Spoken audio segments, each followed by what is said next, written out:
Hello, greetings, and welcome to all of the lovely people that are joining, I guess, the second Saturday of March. I'm terrible at this open, but we're a week away from St. Patty's Day, so yay us. How is everybody phrasing? Oh, sorry, I was looking at chat. Hello to... Anyway, we're here on a Saturday night, we're here to have some fun. Hello in the chat to Liam, to James, to Kurt, to that weird asshole called tytdreviews. I don't know who you are, but quit talking about wrangling wieners because we don't have time for that tonight. We have games to play.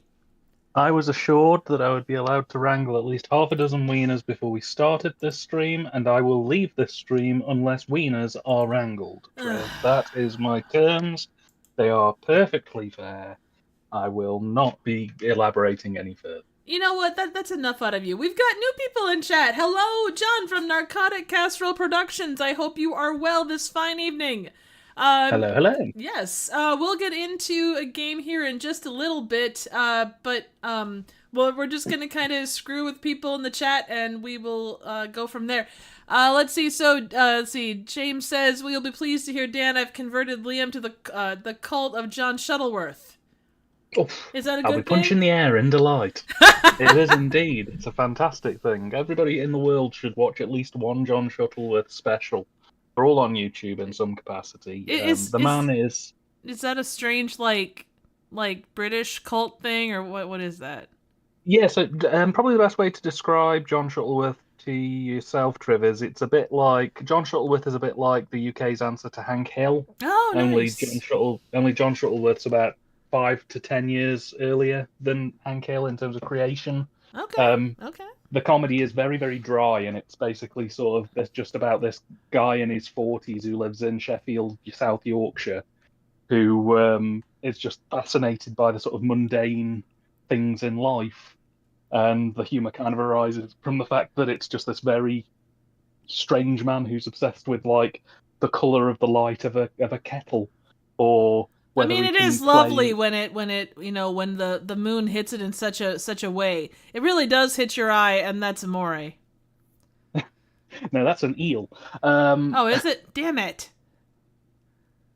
But he's just obsessed with very small, observing things that are where the kind of humor comes from. Like one of them is he always gets obsessed with he's a little Scotty dog called Kirsty.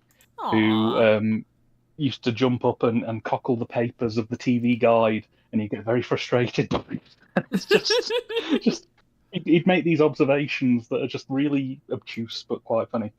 So yeah, anybody who learns about John Shuttleworth and gets into him is usually in for a pretty good time. So Liam, I hope you enjoy the journey. I mean, that is half of the battle is the journey. You know, once you get to the destination, you have to find a hotel and find food, and what if they don't have what you like? You know, you're kind of SOL. And then the Vader bus turns up, and everybody's jumping. I know. And then the thong song breaks out, and everybody pulls out thongs, even if they don't look good in thongs, which I am among them. It's just a weird time all around.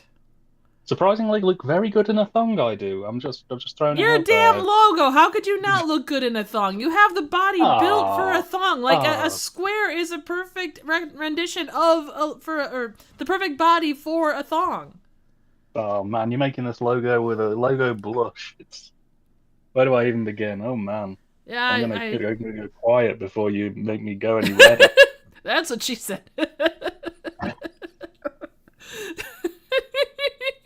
So for those at home tonight, if you want to think about Logo Dan wearing whatever kind of spicy Italian thong, have at it. Also, Italian. Don't forget to draw the abs on as well, because it's not a proper TYTD Italian Italian style thong if it doesn't Also to clarify, coconut oil only on my abs. Baby oil, no, I do not go that way. Oh my god. So, looking at chat. Kurt, as per usual, got the secret word, which is, oh no, my engine got taken by Musk. Long live the king. So, Kurt, as king of this stream, do you have anything that we should, any proclamations that we need to start with? Also, hello to Jen and hello, Stefano. I hope you're both doing well. The problem is, abs are like glass, my ass is like batter. That's the sad truth of it all. Batter or butter? Because butter tends to be good, you know. After the streams that we have talked about on here, I do not want to get into what happens if you put butter in your ass. So not in your ass, on your ass, you dork. And of course, why do you want to stop buttering my ass? Also, we talk about this, and then poor Marty from the Trash Picture Show shows up, and he's probably like, "Oh, god damn it, guys!" But hello, Marty, you join us at a wonderful time. Trevor's about to get the butter knife out. Also, though, hello, Marty. Welcome. If you can play, we'd love to have you. But I understand if you're just stopping in to say hi, that's awesome. But if you can stay and play with us, please do. Which also sounds weird. I'm doing the downward dog. I can just about touch my toes. Now, Trev, it better be proper butter. I don't want no. I can't believe it's not butter on here, because obviously I need something to complement my glass abs. Well, you know, I mean, Fabio was okay with I can't believe it's not butter back in the 90s. So, you know, you will like it and go for it. Fabio is a hack. You know he wears a weave. Well, so do you, but, you know, we don't call you out on that. Oh, my secret shame. Yes, I know. I mean, I just figured that you've got the same Fabio kit that Mike and the bots from MST3K wore. Really. Butter my arse sounds like a fantastic sort of, like, exclamation of shock. You know what I mean? Butter my ass and call me Gertie. Yeah. Why would you want a buttered arse in the first place? You'd be slipping all over the place. You get butter all over the sofa. The cat's chasing you across the hallway. You're telling it to get away. You know, all you'd need is some Benny Hill music and you'd be in great shape, I think. How did we get on this subject? There's nothing worse than a buttered arse. Are you sure? Think about that. I'm just saying. No, I've had a thought, and it is the worst thing that could ever happen. Ladies and gentlemen, tonight, if you are at your kitchen fridge and the light of the fridge is shining on you, think twice about buttering your arse, because the worst thing could possibly happen to you too. Don't be like me. So what's worse, a buttered ass or a margarined ass? Or maybe olive oiled ass? Well, you see, the thing is, I don't think we should discriminate on lard-based products. Fair. Because, you know, there's some people out there, we're not all made of sterling gold, Trev. Not all of us can afford proper, pure, salted or unsalted butter, like yourself living in the hoity-toity Midwest. There's nothing hoity-toity about where I live. Have their own cow outside that they can milk for various dairy-based products. I live in the Midlands. We had a cow kicked to death the other week.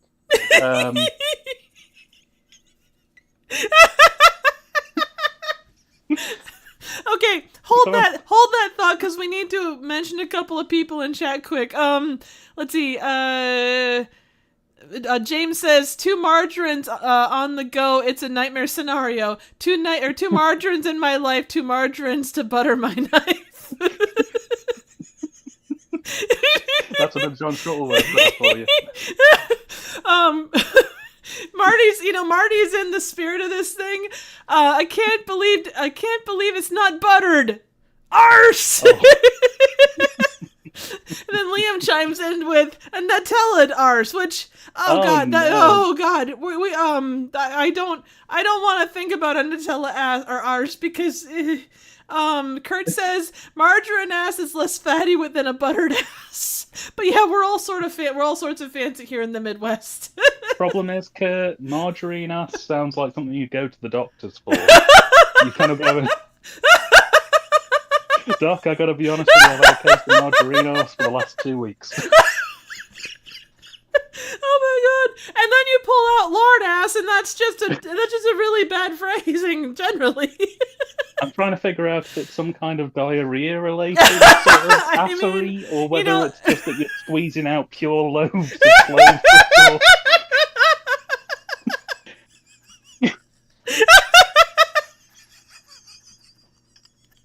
Oh my god! So back in I think it was the early 2000s or maybe the late 90s, but there was Hang on a minute. Hang on, is this story going to be safe for the stream? Do you need to make that clear? It actually. I can't talk about margarine and then have you going up into this one. Considering where we've started with this, it can only get better. Now, there was a kind of chip back in the late 90s or early 2000s that I remember hearing about, and they used something called, I think it was Olean or something, but it caused people to have anal leakage. And all I can think of is margarine ass. It's probably that. See, if you're being thrifty, you only keep one napkin, but you make sure you remember which half is which half. Oh, God! No, you keep wipes. That's probably what caused the what was it, the grease ball in London? Was all the, the flushable, all the flushable wipes. That's probably why, because too many people had margarine ass.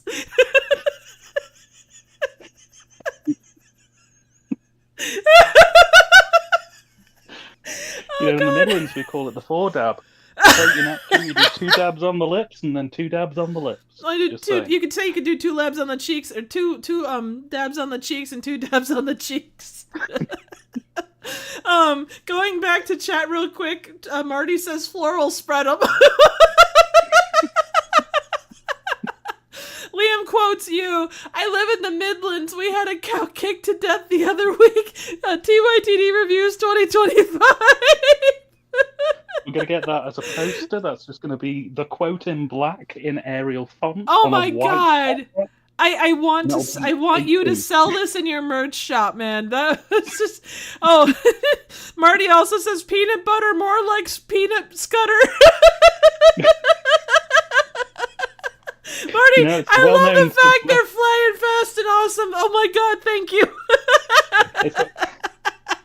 It's a well-known recipe in America that if you want to make peanut butter quick and you have a case of margarine ass, you do a handstand. Oh god! And get your friend to put around about 1 kilogram of peanuts up there, and then a spoon of sugar, and then you shake them and punch them in the stomach. Instant jiffy. Oh god. Instant jiffy. Oh god. Okay, so what I'm thinking of for pregnant women. Well, that sounds terrible. Okay, Kurt says you're thinking of Olestra, and it was in Lay's Wow Chips. Okay, Kurt, thank you so much for that. Also, hello, Jen.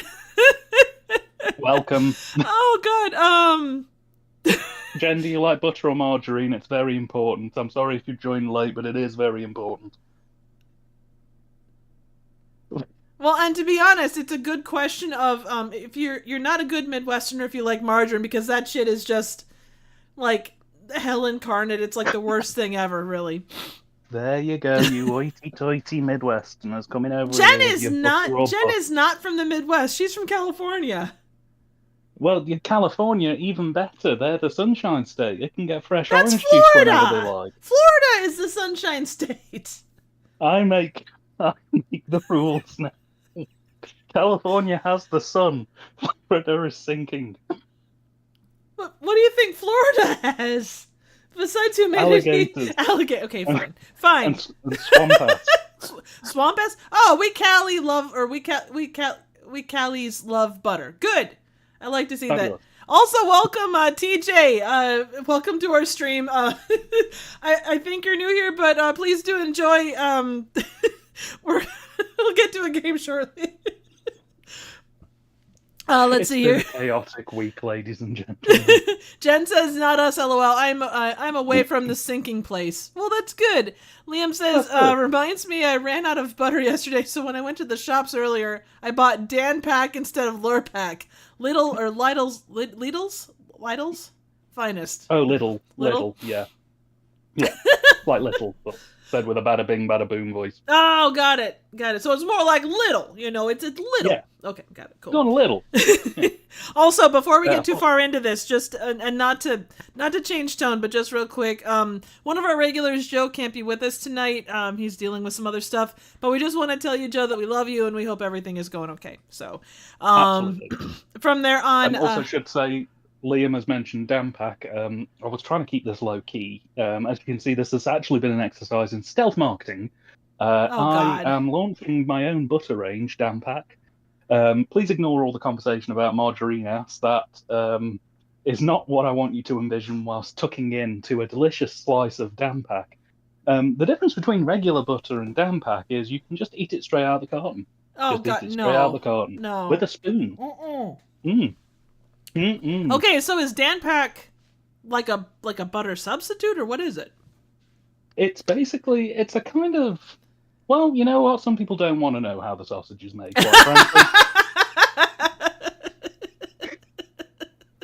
Enjoy Dampack today. Okay, because I'm going to tell you, like, the way you describe it. So we have a thing over here called Country Crock, which I think it's just like margarine. I don't use it. I remember seeing it as a kid, and I've not seen it recently. But I dated a guy whose mom would sit there and, like, eat it like frosting out of a tub, and ever since then I'm just like, no. Oh, God. If you eat butter straight from the tub, you are guaranteed margarine ass, I'm just saying. Oh, God, that and more. Oh, there you go. Narcotic Casserole has it right. Butter was destined for the ass, hence why it's called butt her. Very nice. Yes, absolutely. Absolutely. But I don't want people thinking about arses whilst they're enjoying Dampack, a delicious butter substitute made entirely of real butter sourced from places you don't want to know. Good to know you've only made it slightly salted, Dan. Available in salted or brown. Oh, Jesus. Let's see. TJ says, I've been here before. I just haven't been able to be lately due to visiting other streams and content. Cool. Well, that's great. TJ, welcome back. So, Marty says, TYTD, you may need to get Marlon Brando from The Last Tango in Paris to advertise your butter. He shows how versatile butter can be. You know what? A flaccid, bloated corpse of somebody who passed away 10 years ago is the perfect spokesperson for my butter. It's about like... I wouldn't if I were you. Oh, man. Well, it's kind of like Orson Welles' was it French wine that he was hawking back in the day? The French. Yeah. The French!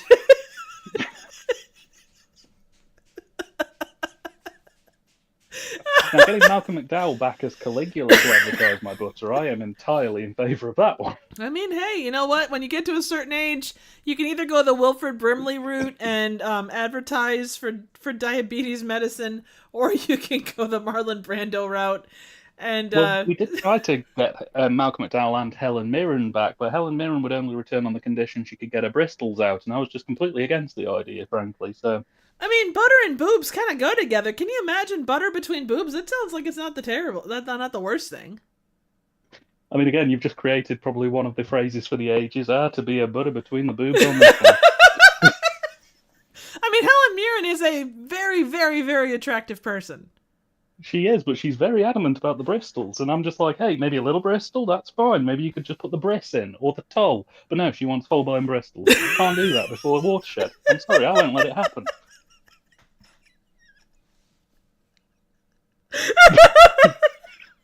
Oh, let's see.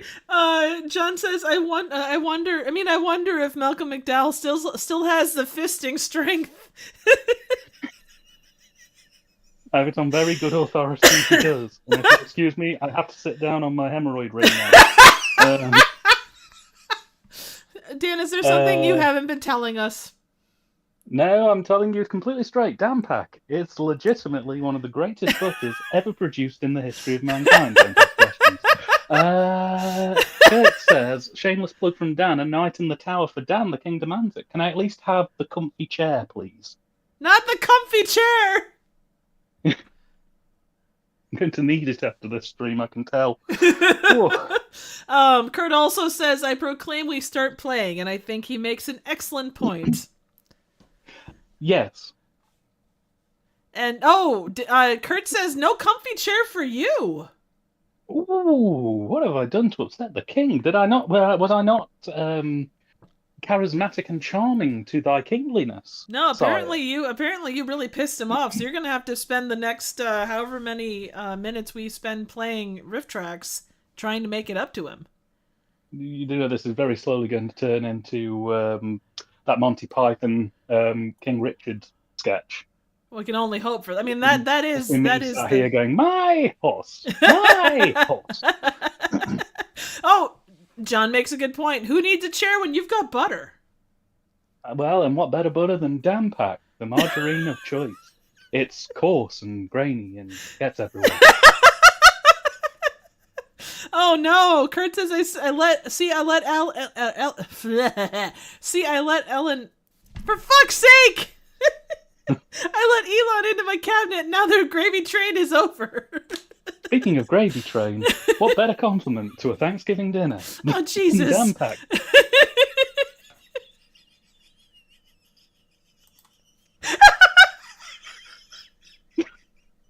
Oh, what the fuck, man? Okay, we're getting into a damn game. Ladies and gentlemen, if you'd like to join us over at rifftrax.games, we will get this first game rolling. As per usual, please do let me know if things are too loud or too soft. If you need more time, I think we're pretty close to our highest levels, but we will do what we can to accommodate. I fear that we might be a little laggy, so in advance I do apologize. Also, I do just want to point out, if anybody wants to get the Dampack orders in, please do so now, because of the lag, they won't reach you until they've long since expired. So put it in around about now, or forever hold your peace is what I'm saying. Absolutely, and I will let folks know when our first game hits how far we are behind. And again, I am so sorry. If it turns out to be an issue, we'll figure from there. But I will do some additional stuff, like letting you know as we kind of count down if the lag is bad. So anyway, we are going to get this party started.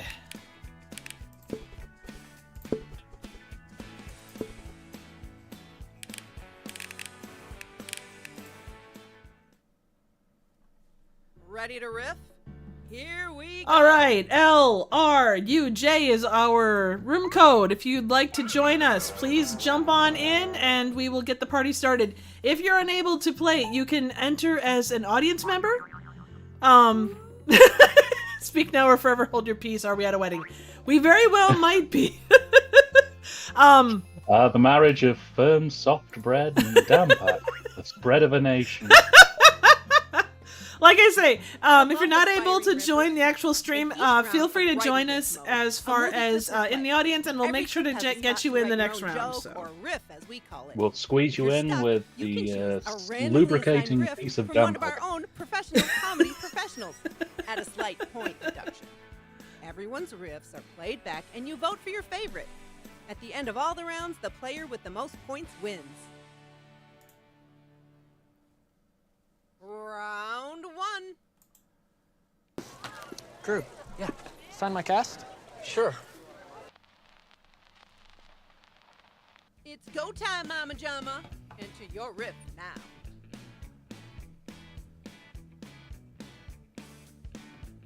Alright, so it looks like we're about 6 seconds off, just as a heads up, which obviously isn't too bad, but do keep that in mind. So when the counter hits 6, you'll have to have your stuff in, and I will randomly update if anything else changes. Jen's got her popcorn tonight. Way to be, Jen. I always do enjoy it. I'm glad she went for toffee. Yeah, absolutely. Do you have Dampack on top of your popcorn? To be honest, we're kind of unlimited supply at the minute. I really have to talk to our suppliers, aka my stomach, Eventually we'll figure something out. But, You have to yeah, rely we'll on get your them orders in now. You have to put in you have to talk to your stomach about getting Dan Pack? I do, yes. It's for reasons you probably don't want to know about. So. TJ, yeah, I have. Well, I've seen the Rifftrax of it, and I caught a good chunk of the actual movie. I have not finished the movie completely. Crew, yeah. Sign my cast? Sure. The Gulf of Space Debris. Good way to sign it. Sign my cast? Mm-hmm. Sure. Good riddance, Kunted. Crew, yeah. Sign my cast? Sure. There you go, a perfect recreation of the Tesla logo. Strange how it looks so similar to a swastika. Crew, yeah. Sign my cast? Sure. Whatever you do, don't draw a penis. Oh, son of a bitch.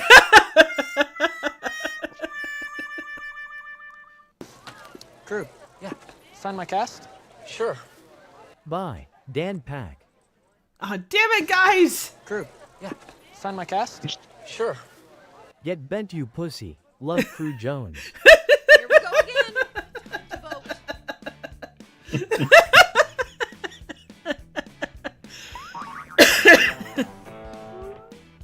I will say that as a movie, Rad is. I feel like it's a solid movie for its own thing. It's like you look at something like Guy from Harlem. It's an okay movie, but the riff is what really makes it not feel like a 10-hour movie. Yeah, I'd agree with that. Yeah. But yeah, Rad is definitely. It's a really for. I don't know how it was considered at the time, but I really find it's a fun movie. Like Kurt said, it's a product of its time for sure. But it definitely has that just. You can look at it and you kind of get warm fuzzies because it is such a piece of its era. So It's kind of wild, really, how many films need that Rifftrax kind of riffing edge to really take them into being like properly enjoyable. I would agree, yeah. Good job, James and Kurt. That's awesome. Nicely done. Very nicely done. There's some really good riffs this round. I mean, there always is because we've got a lot of awesome people, but you know. Oh yeah.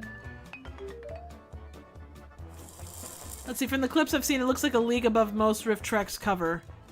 Round 2. Yeah, no, it was. Oh wait.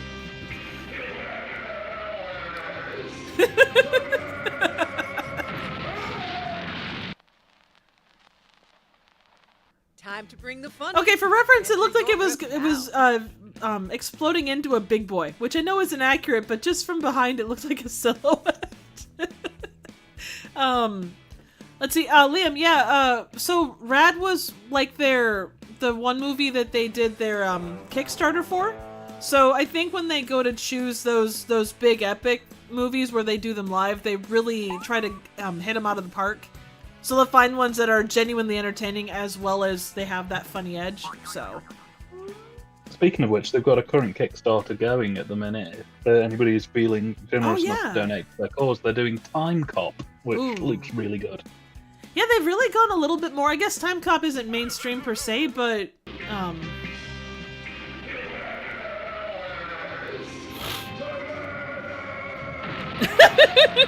That's for delting my entire collection. UBISTIRD.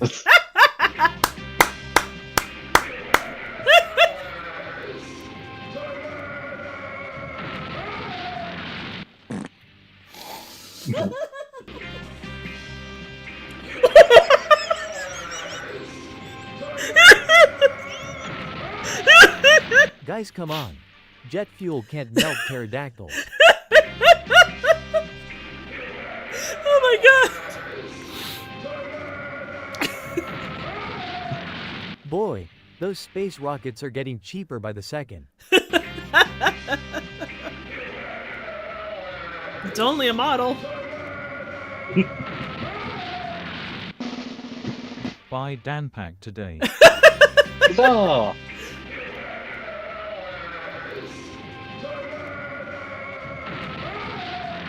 He wasn't ready for the giant space dildo. That's your favorite? Vote down.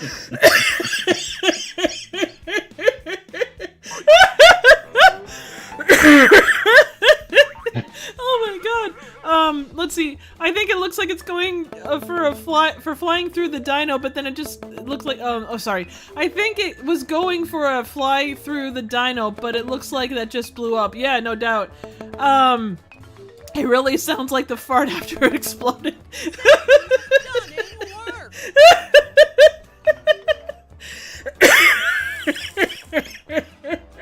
Oh my god, you guys are on target tonight. Oh my god. Oh yeah. Fantastic. All gas, no brakes. You wanna buy a drip? Oh god. What the fuck? Are you the next top riffer? Enter your riff. Oh, that was one weird thing. So I went to Walmart the other day, and they had like giant like stuffed animals that were like the rubber ducks, and I kind of wanted to buy a couple and start sticking them on Jeeps just to be an asshole. But they were You want to get a mixture of the googly eyes and the tiny babies. Oh yeah. Like tiny babies all over their car. That'll confuse them. They'll wonder why there's hundreds of tiny babies all over their car. And they may say things with exclamation like, "My God, why are there hundreds of tiny babies on my car?" And you can jump out of the bushes at them if you fold them home and say, "Ha ha, tiny babies," and then run off. You really had time to think this out, didn't you? Oh yeah. You wanna buy a drip? Donald had to be put in witness protection. Yeah, no doubt. You wanna buy a drip? You get this duck free with specially marked packs of Dan Pack. You wanna buy a drip? Do you want to buy a nightmare? Stay in school, kids. You wanna buy a drip? I'm dyslexic, by the way. Yuck, yuck, yuck. You wanna buy a drip? Do you know how much in stock? Do you give a fuck? You wanna buy a drip? No, Ray Bolger. I do not want to buy a duck. Now fuck off. Got a Wow. Vote now. I mean, you could always go the route of fuck a duck, but that's a different thing altogether. You just get Ray Bolger and Ray Bastard Purchase mixed up. That's not a good combination. Damn you, No. Ray Purchase! Ah! If I wanted to buy a duck, it would be a DVD of Daffy or a Donald Duck cartoon. Yes, that is probably the best way to go. Although I will say there are a ton of fun rubber ducks, so if you're a rubber duck person, keep an eye out. Good. Yes, exactly. Ray Bloody Purchase. Thank you for putting that out properly, Kurt. Ray Bloody Purchase! Also, for those that have not seen Toast of London, find it, because it's amazing. Recommend it. Yeah, Highly absolutely. recommend Round it. 4. Come on, boy. Come on, big boy. Right here.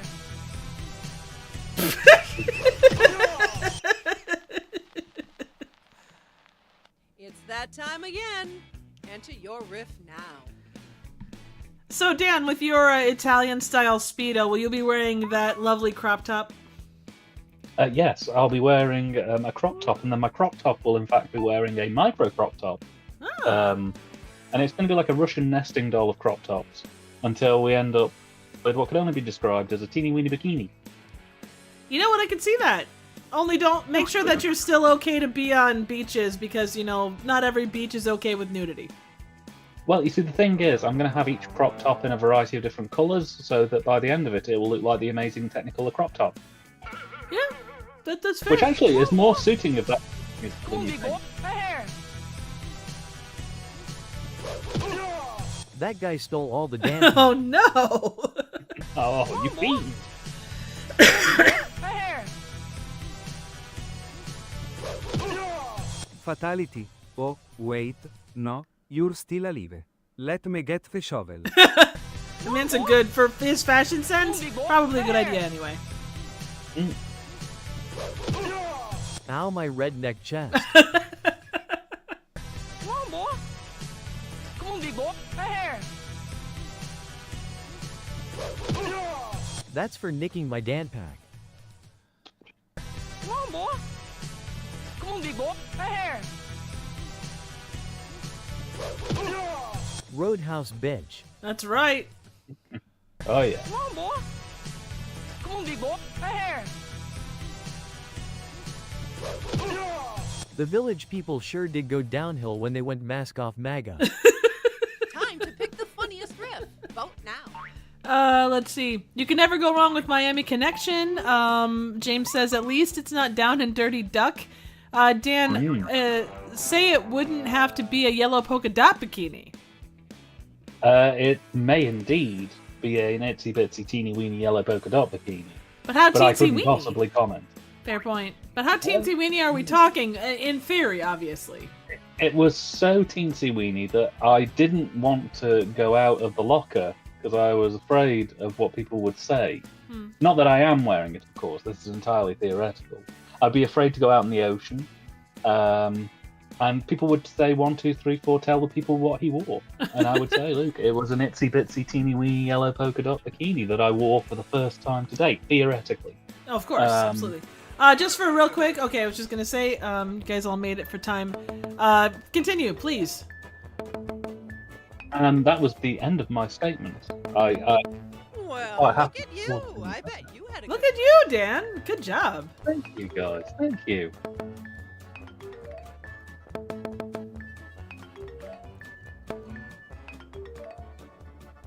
Let's see, Christina Aguilera had let herself go so much. Okay, Riffers. It's alright, I'm rowdy and dirty. We have a few other things for you. Well, you may bring them up any time. Thank you very much. Okay. Now, chicken. Bang. Okay. Take a deep breath and enter your riff. Aldi's take on Lurpak is named Butterpack. Good to know. Butterpack. As long as you're not calling it Pack That Butter, because oof, there are places you shouldn't do that. I mean, again, it's all well and good you sitting here on your high throne, Triv, in the land of butter and affordable cow. We over here, we're suffering, you know? The other day I had to hunt down whatever vegetation I could find at my local retail outlet. Oh, no. What a fun time. I had to have vegetables this week twice. Oh, no. I'm not particularly happy about the situation, but you guys over in your Midwestern castles, eating foie gras, stuffed venison, stuffed beef, stuffed turducken. Where did you hear about Midwest culture? I'm really curious. I think I read about it in the local library. I read this publication, it's called The Onion. Well, It you was may really bring them up any insightful. time. Thank you very much. Okay. We have the new diet Dan Pack. Oh, We have a shit. few other things for you. Well, you may bring them up any time. Thank you very much. Okay. We have a few other things for you. Well, you may bring them up any time. Thank you very much. Okay. Onki. We have a few other things for you. Well, you may bring them up any time. Thank you very much. Okay. So I plan to submerge my anal raccoon in a vat of Danpak. I'm hoping that it will be a suitable lubricant. We have a few What? other things for you. Well, you may bring them up any time. Thank you very much. Okay. Oh man, now he's going to have a severe case of blue balls. We have a few other things Good for use you. of sound effects. I Well, appreciate you may bring them that. up any time. Thank you very much. Okay. He is going to pack my butter. The riffs are in. Time to vote. Of course, one of the things that I wasn't planning on revealing just yet, but unfortunately it's leaked again via stealth marketing, is Diet Dampak. All the Dampak taste, but with at least 4% less fat. Damn. Do I it think that's right a lot there. of fat loss, Don't but get it all adds up. cocky. Oh, I'm sure so.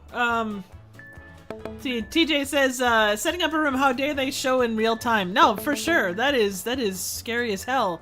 James says, we live under a bowling alley underneath another bowling alley. Well, I'll Yeah, tell times you. are hard. Oh, 100%, yeah. We can't all be golden And crusted, the Triv. winner is... Hey, good job, Liam. Way to be. Nailed it. Nice job. Yeah. Bow down before your new champion Riff. Congratulations. So I want to make sure that John and John and TJ get to play. So just a couple of folks don't mind sitting this one out and making sure that they're in first. That would be Yeah, I'll awesome. jump out of this one if you want to jump in, Triv. Or... Yeah, I can do that. Of course, this was all part of the wider Danpak launch. We were going to do Danpak Zero. It doesn't contain zero fat. It just contains nothing. It's an empty tub. Absolutely. Danpak After Dark. That is actually an adult toy, but it's still got that great Danpak taste. Danpak Green. That's mouldy. Don't eat that. Then why are you selling it? Well, you see a problem. I see a customer. Danpak 0 degree altitude. That's a space Danpak. Only the astronauts. Of course, get you're that. gonna go to Very, space. very You know what? You went to space before Leprechaun did. I'm not sure how I feel about that. Then we have Danpak Dry, powdered Danpak. And we'll finish it off with a pup named Danpak Dupe. Oh, That'll do God. it. That sounds terrible. All right, up next. Okay, so here we go with the new games. If Mr. Beast and Logan Paul can sell moldy shits, why can't Dan? Fair point. Exactly. You're trying to hold the man down, Triv. That's all this has come to. You're questioning a good sale. There are good people in this country who would pay me money for botulism, and I want to give it to them, goddammit. Alrighty, John, TJ, if you guys want to jump on in there, we can get you in, and then everybody else can kind of fill in as needed. So. Also, Liam, you have a question for the Bastarding 8-Ball having its second outing of the year so far. So if you have a yes or no question, as of March 2025, I'll shake my balls for you and the ball knows all. Absolutely. And like I say, for those that want to join in the audience, please feel free. Hello, aspiring riffers. In each round of Writer Riff mode, a movie clip will play. Every clip has a spot to write your own joke. As a reminder, we have about a 6-second lag, so just be aware. The riffs just keep on coming. Time for the next round. Oh, there's your first question, Dan. Well, damn it, did you take a look around? Huh. I don't blame you with what's been going on. You've seen the clip? Now enter your riff. Okay, so Liam has asked, will Danpak improve my life? Oh, Bastarding 8-Ball of truth, give us your knowledge. Surprisingly smooth ball shakage. Smeared with Danpak. For your health. The ball says, looks like yes. The ball has spoken, Liam. Danpak will significantly improve your life. I guarantee it. Of course, it gets lonely. You can't just have the one in the fridge because it'll get lonely.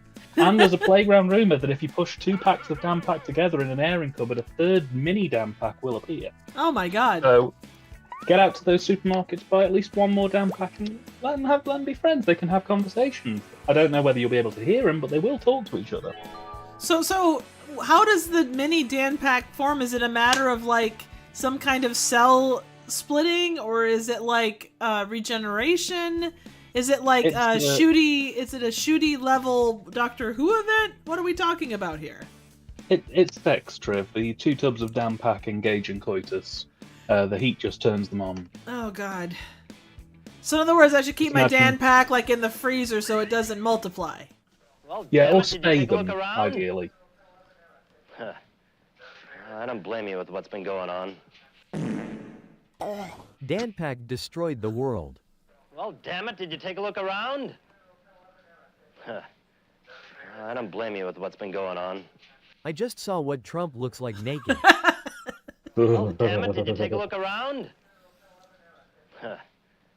I don't blame you with what's been going on. Someone's been throwing Danpak green at puppies for fun. Oh, those bastards! Oh, Dan, no. do we need to talk? Huh. I don't blame you with what's been going on.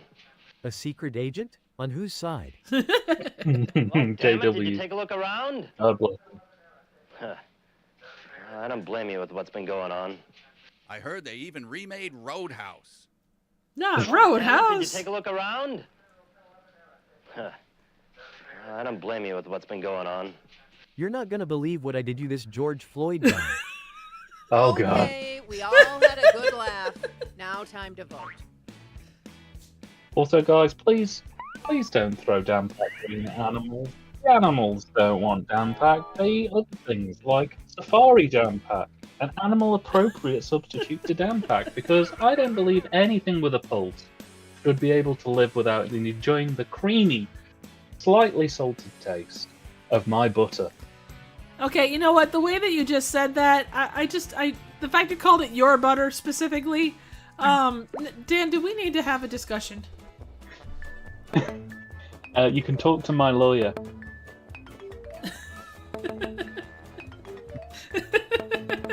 Admittedly, my lawyer is just a small tattoo of a gingerbread man on my big finger, but I'm sure he'll put his point across. Oh, 100%. Oh my god. Nice job, Narcotic. Yeah, good job, man. That's a very solid start.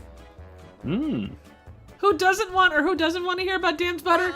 I don't want to hear about Dan's butter. I'm sorry. One of these beliefs may be about to murder you. Time to bring the funny. Enter your riff now. It's one of the few instances where it will take a bit more than 3 pumps to fully coat your popcorn, I'm just saying. I'm not sure if that means that it's really big or really small. That's up to the audience.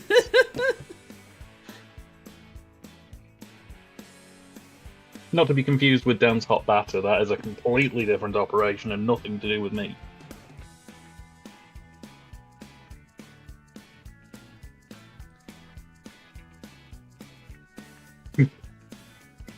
Pack 1, pump 1, cream.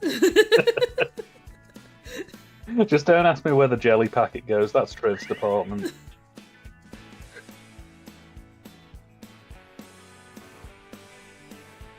Well, you should know where it goes, Dan. We've had this discussion. I sent you jelly packs. It drives me mad. Mad. It's a shame you didn't ask about the dirty knife. See, Kurt knows. Why do you have such a hard time with it? I can't. No, go away. Stop it. The Phantoms. This is the reason why you make me drink on stream. Yeah. Speaking of, what are you drinking on stream? I'm having a delightful whiskey and coke, and it's actually a Scottish mature malt. To murder you. A Tesla? One of these beliefs may be about to murder you. Christianity. One of these beliefs may be about to murder you. You cannot eat Dan Pack. Oh no! Oh no. One of these beliefs may be about to murder you. I spread Dan Pack on a copy of Let's Ruin Dad's Day, and now the universe is exploding. Yeah, that tracks. One of these beliefs may be about to murder you. Narrator. In reality, the killer was not on screen. One of these beliefs may be about to murder you. Worst Creepshow sequel ever. For sure. Time to place your vote, fellow riffers.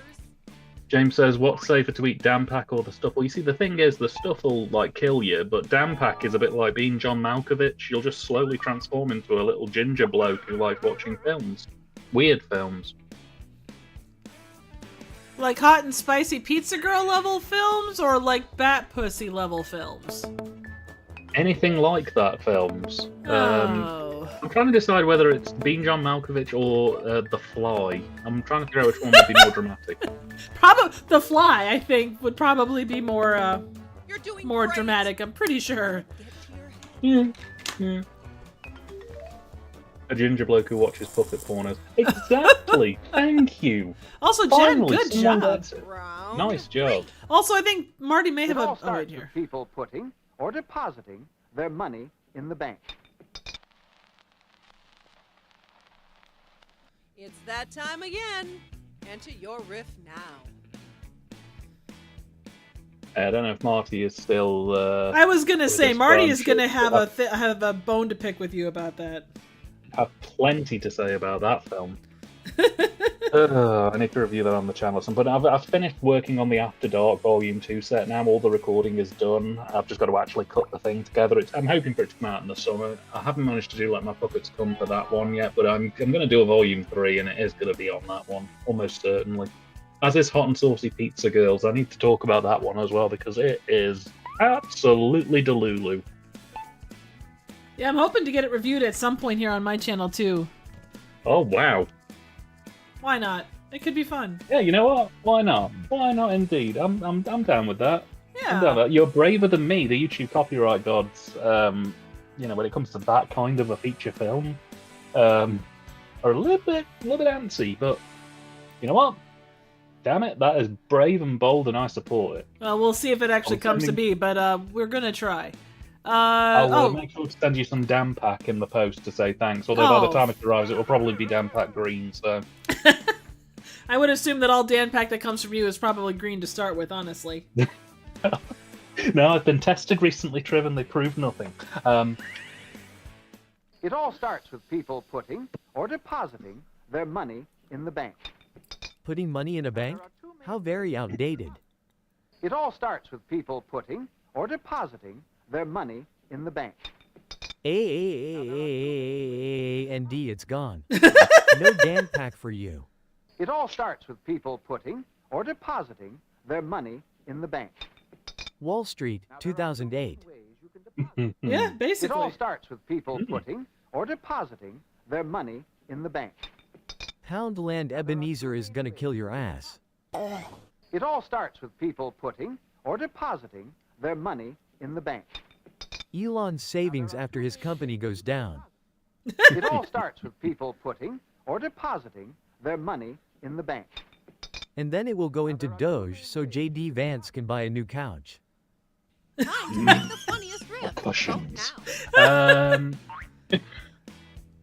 Liam says, I still need to watch those Alex Lorenzi films you sent me. Whenever I get around to viewing them is unknown. You know what? Alex Lorenzi is a little bit hit and miss. I don't know if those two films I would necessarily say are his best work. I would probably recommend Babyface or Pretty Peaches are his best films. But they are two from his golden era, so I presume they are very good. I intended to review them a while ago, but I haven't quite got around to it myself. But you do let me know what you think of them when you do watch. DVD and Film Bloke says, what about Danpak Blue? Yeah, they're only available on the top shelf of most newsagents. What if it's Danpak Blue balls? Round 4. Yeah.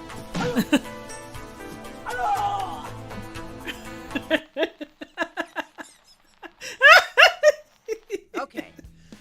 Take a deep breath and enter your riff. Hey Trevor, have you watched New York Ninja yet?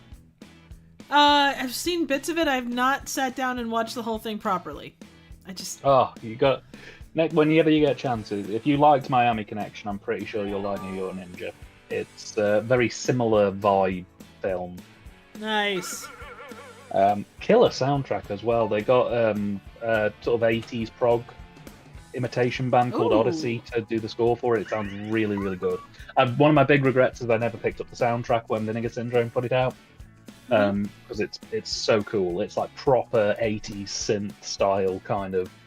If you didn't know that it was recorded in 2020, you'd swear it was from 1985. That's awesome. Liam says, I skimmed through them both. Little Sisters looked like hardcore John Waters, and Powder Burns looked like God Monster of Indian Flats, but fucking instead of mutant sheep. Yeah, that sounds about right for Alex Dorenzi. In fairness. The Picorama line from... here we go. I'll tell you in a minute. I coated my fist with Danpak green.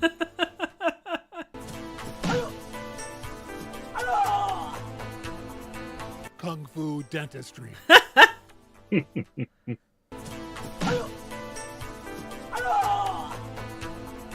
Malcolm McDowell fisting in the later years.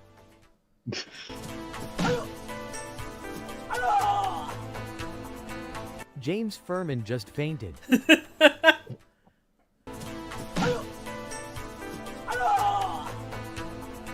No dragon sound. The fist is meant to go in the other end. Just ask Professor Caligula.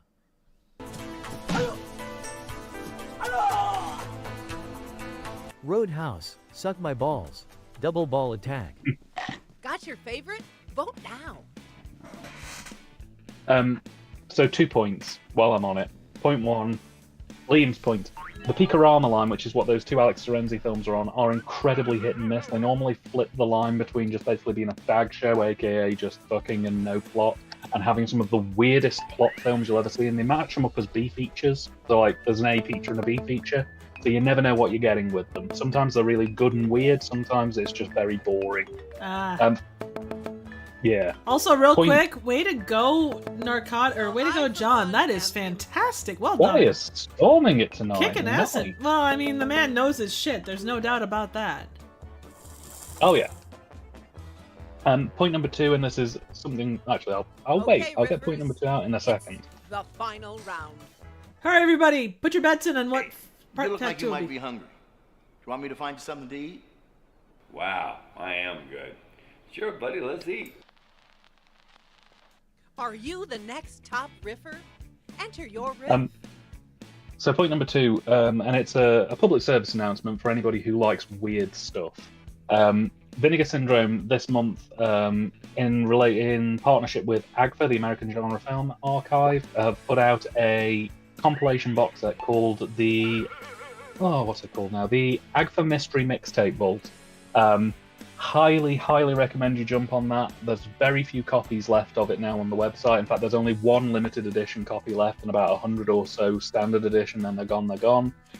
They are bizarre supercuts of weird things that have appeared on television and film over the last 30 or 40 years, really rapidly put together. I showed one on my housewarming stream earlier in the year, the AGFA Christmas special.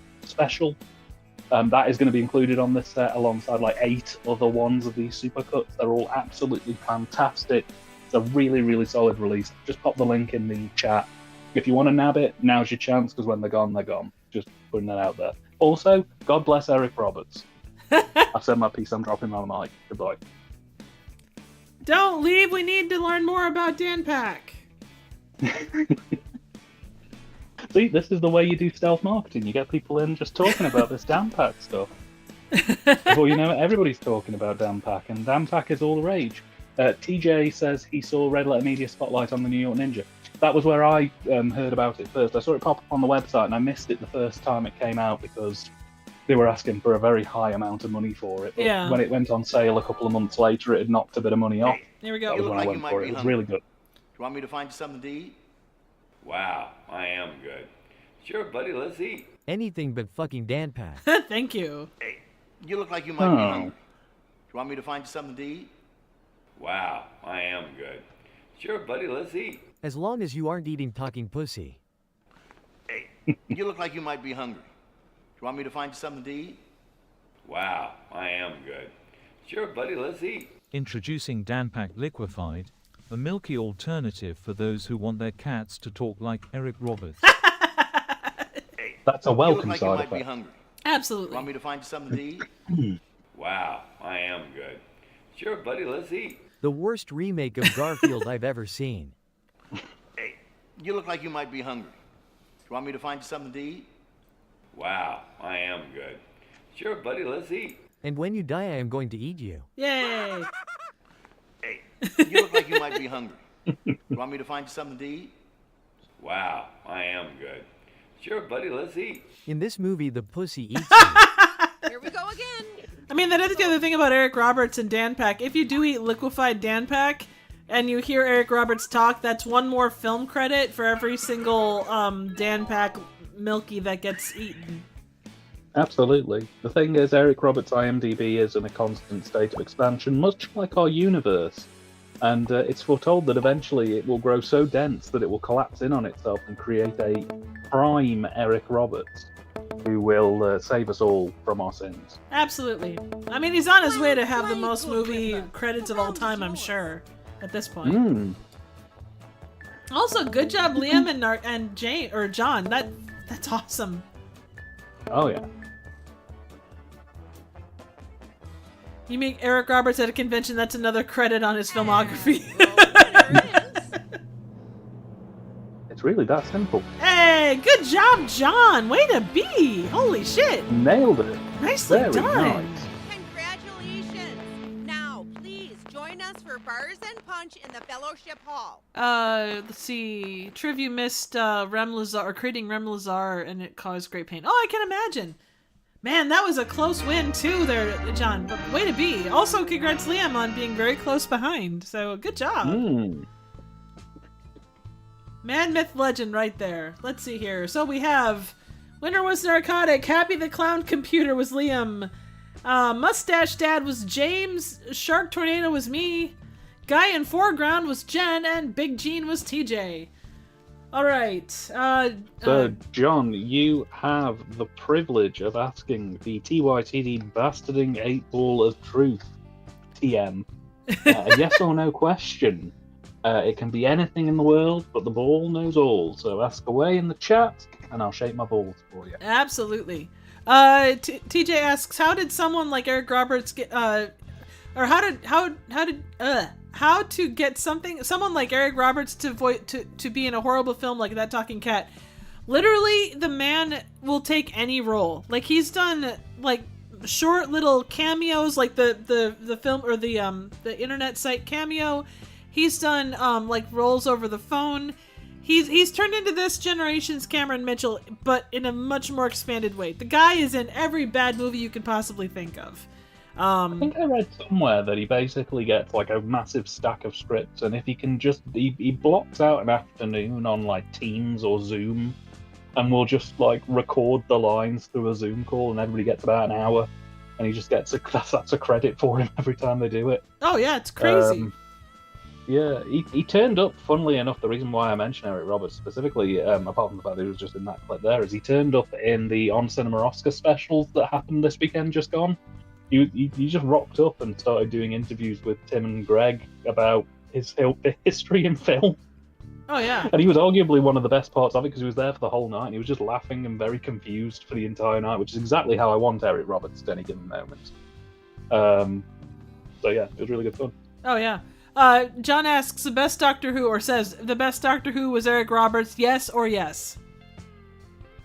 It was pretty good. It was pretty good. Not gonna lie. Pretty good.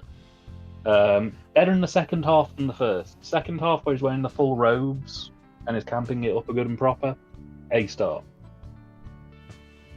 Alrighty. So I guess next round, we'll just it's kind of going to be a free-for-all, whoever wants to jump in. Jen, if you played 2 rounds and want to sit one out, feel free. Don't feel like you have to, though, but we'll kind of go from there. Oh, John met Eric Roberts and his wife many times. Lovely chap. Oh, that's cool. Oh, hey, Dan, TJ just brought up DB Cooper versus Bigfoot. I know how much you love that one. What's better than riffing? Of course, the thing is, there's so many chiseled abs in that movie that none of them can compare to my chiseled abs, which are rippling with coconut oil and jam. Absolutely. Dan, if you want to jump in this one, feel free. Yeah, sure. VGYA is your code for this round. Go ahead and jump on in. Alrighty. Oh, I missed it. That's okay. Feel free to join as a audience member if you are so inclined. Luckily, I trust our crowds, so no one's going to take advantage. Riff mode. A movie clip will play. Every clip. And if they do, we'll send them Dan Pack. Round 1.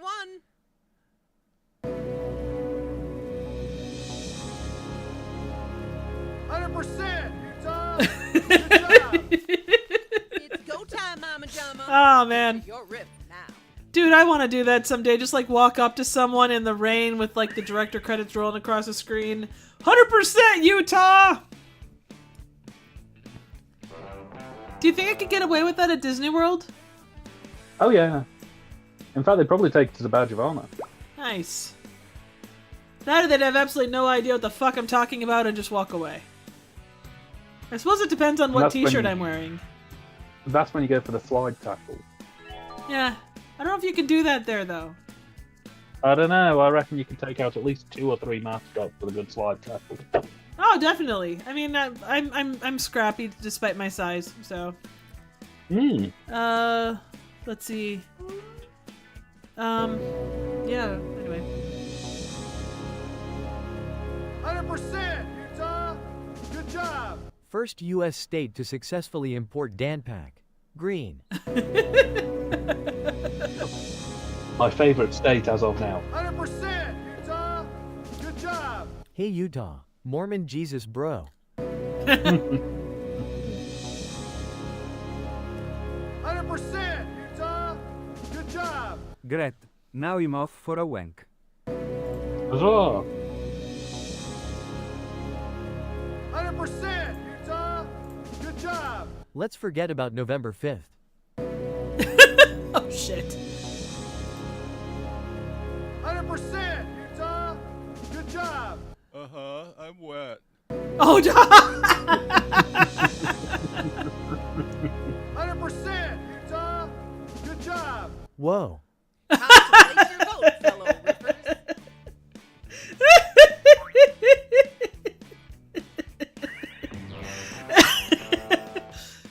Oh, Jen, the screen is telling me to tell players to go faster. What? I don't think I've ever seen that. How strange. Whatever works, I guess. All right, so before, Dan, I interrupted you about what you were drinking tonight. You said something about tea with whiskey? No, it was a delicious single malt whiskey with Pepsi. Oh, nice. And I'm snacking on mini egg Swiss rolls. Ooh, those sound delicious. They are very nice. But will they How be about as... yourself? I am doing a local, like, dessert wine. And I've just Ooh. got crackers, so... Is it an aperitif? No, it's just a straight up normal, like, it's a pretty basic bitch wine, but I like it. Mama and Papa were quite proud, especially when baby Oh my walked God! on his front legs. You've seen the clip? Now enter your riff. Animal cruelty. Oh, Jen, Nothing funny. I see what you're talking about. Players are entering their riff. Sit tight and tell them to go faster. Okay, I apologize. I thought that it was like a prompt, but it's just generally saying, tell them to, like the bus, or what was it? Must go Malcolm from Jurassic Park. Must go faster. Must go faster. Okay, so the next person to submit their answer after Swevicus is going to get a year's supply of Dampac Green. Oh God, I don't. You're gonna completely railroad this game, and not in a fun way. Yeah, everybody's gone quiet now. Exactly. I can't imagine why. Well, I think Kurt was the next one to do it, so he gets all the Dampac Green. Yep, King Kurt, you've just inherited the Dampac Green Empire. We're selling approximately at least more than 100 sticks a week. Great, so that means you're gonna send it to me. I have to deal with getting the proper passports and shit to send it on to Kurt. That's great. Thank you. Thank you for that, by the way. You go to the post office and they tell you your package is leaking. You go, oh crap, not again. And I told my LiPo guy to pay off last time. Mama and Papa were quite proud, especially when baby walked on his front legs. Mama and Papa Bear then mauled the cameraman. Yay!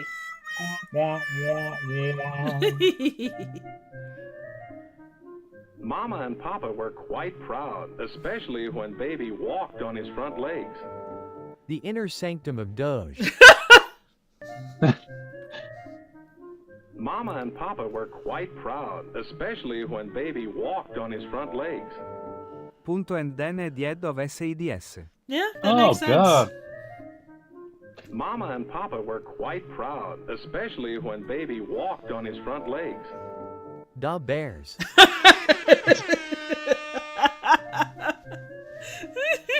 Mama and Papa were quite proud, especially when baby walked on his front legs. No, gentle Ben, no. Mama and Papa were quite proud, especially when baby walked on his front legs. Then PETA called the crew and took the bears back home. Okay. But did they let them keep the had a good snazzy laugh. hat? Now it's I time must to know. I hope so. I hope so. Yeah. Kurt It says says he'll... I'll rent oh. a Trans Am Go and a ahead. truck driver and bring it back to Indiana, Smoking the Bandit style. It'll be eastbound and buttered. Jen says the only issue I have with audience members, I can only choose one vote. Yeah, I know. It does make it a challenge, but it also makes you hone your focus and become all Karate Kid-esque. I don't know why that makes sense here, but we'll just say that it makes sense here. Oh, good job, Kurt. I'm just so proud of you. Nicely done. Your focus is butter at that point, Jen. Hey, good job, John. Mm-hmm.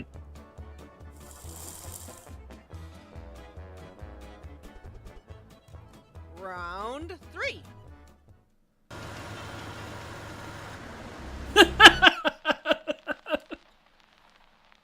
You've seen the clip. Now enter your riff.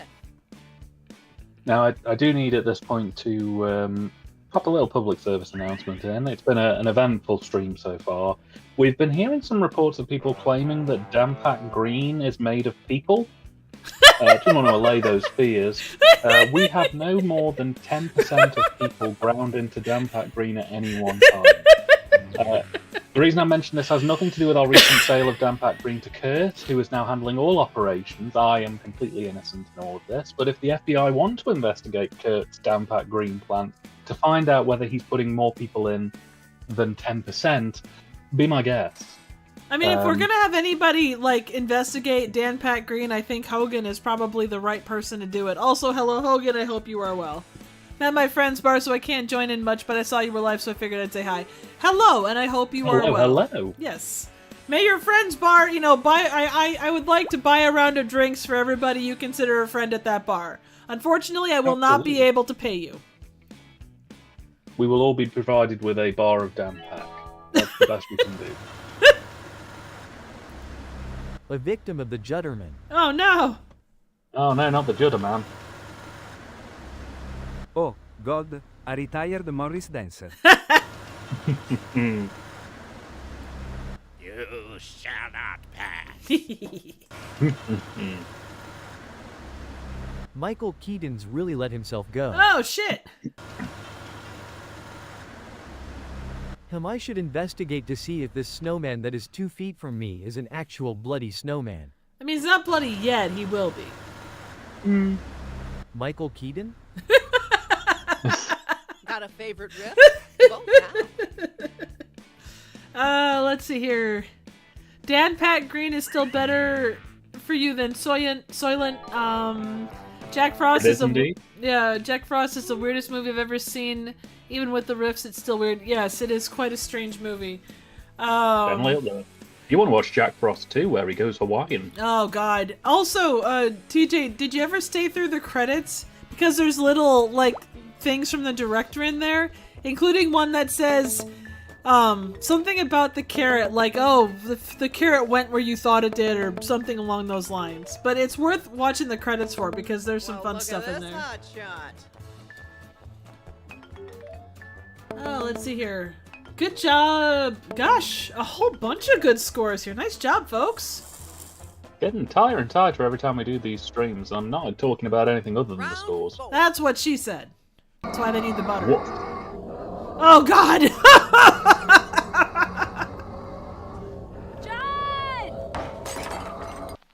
John! Pathetic. Okay. Take a deep breath and enter your riff. So, Triff, if you could fire any 3 things directly into the sun that have bothered you this week, what would you be loading into the cannon? Well, 2 of them would be my car, because my car decided to be an absolute bitch. And several, can I just shoot several politicians as well into the sun? Yeah, sure. Okay, good. Yeah. You know what, I'll let you lump them together to count as 2. If you want to send more, I'll just count them as 2 on the paper. No, my car was, for me personally, a larger pain in the ass because of all the stuff it caused. But yeah, generally politicians, a good chunk of them can just be hurtled or like catapulted directly into the sun. Yeah, I'd probably send a couple of politicians. And maybe the FBI for investigating my Dampak Green scam, but I mean scam, I mean sales.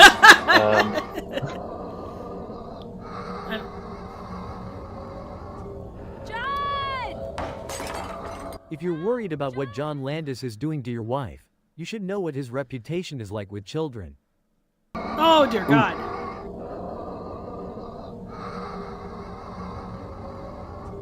John! He would have dropped his monocle in his martini, but he was out of both.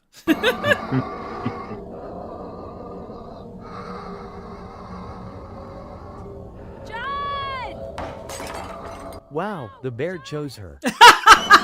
That's good. Oh my God. Also, that edit, it's fantastic. He knew he shouldn't have slept with Bigfoot's mother. Look at that edit, though. The way that fades in, that's so bad. Aw, damn it, you broke my best glassware. I also reviewed this. It was quite a lot of fun.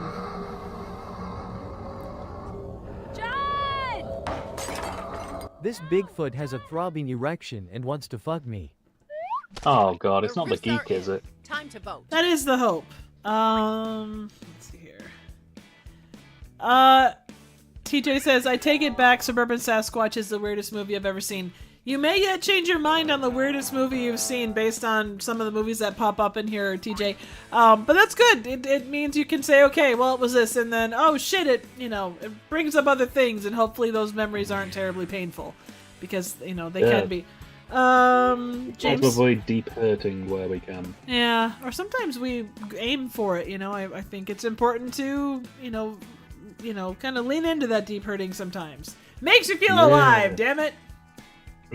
Puts a tingle in the dingle if ever I saw one. Absolutely. James also says, me, Stefano, and Liam watched Suburban Sasquatch last week. It was hilarious. Yeah, it is. It's quite a movie. Like, just the... If you ever listen, I think it's to the director's commentary. It's fascinating. I still haven't got around to it.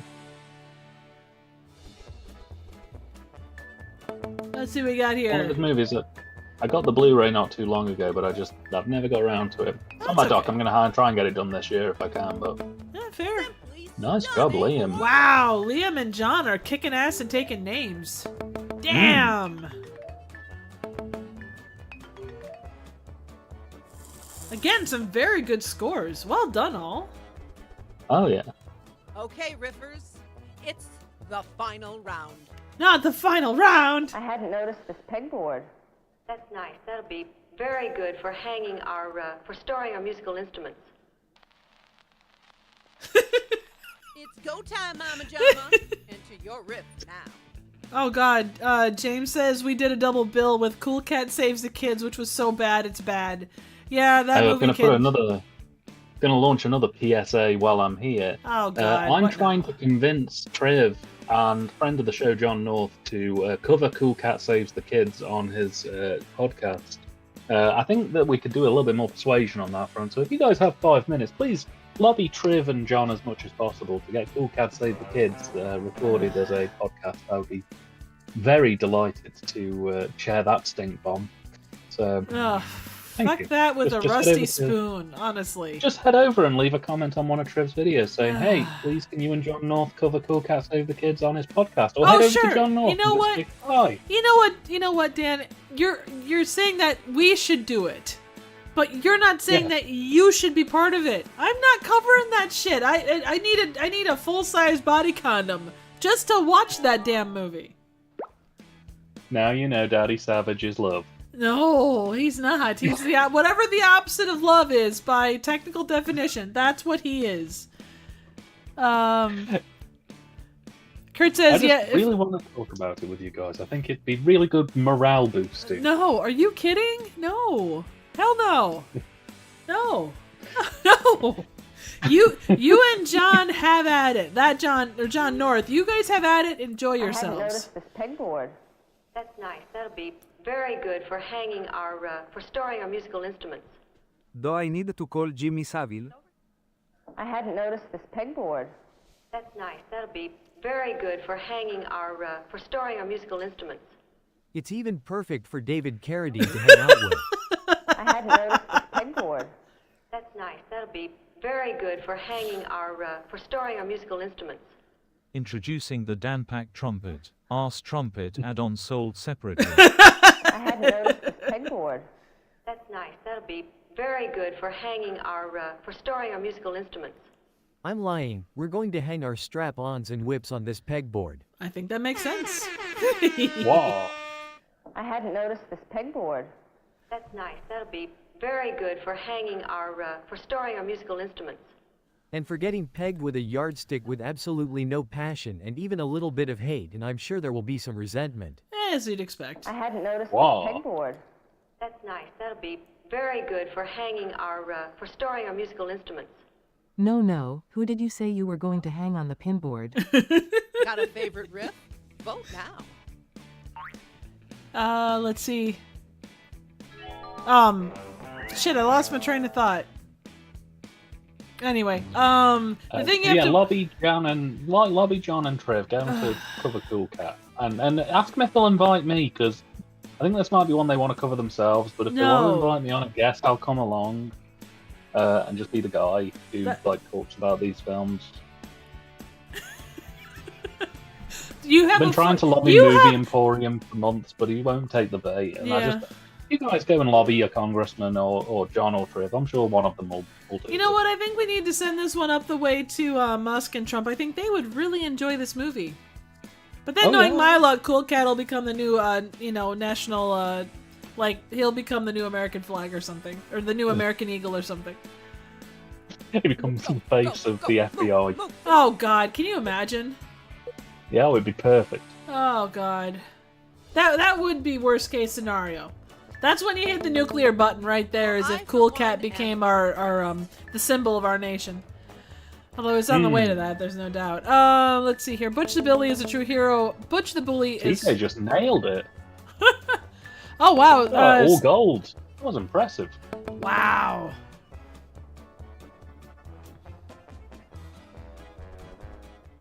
And who's going to be our winner? Oh, TJ! Way to be, man. That's fantastic. Congratulations.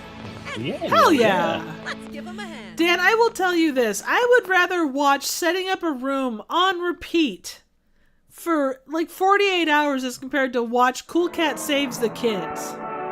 Okay, I'll do you a deal. I'll call off my audience of loyal fans who would harass you over Cool Cat if and only if at some point you will do a drink along with me to Fun in Balloon Land, where the only rule is you have to take a shot every time they say balloon. You know what? I am game for that. I will get Malort and I will shoot it every single time.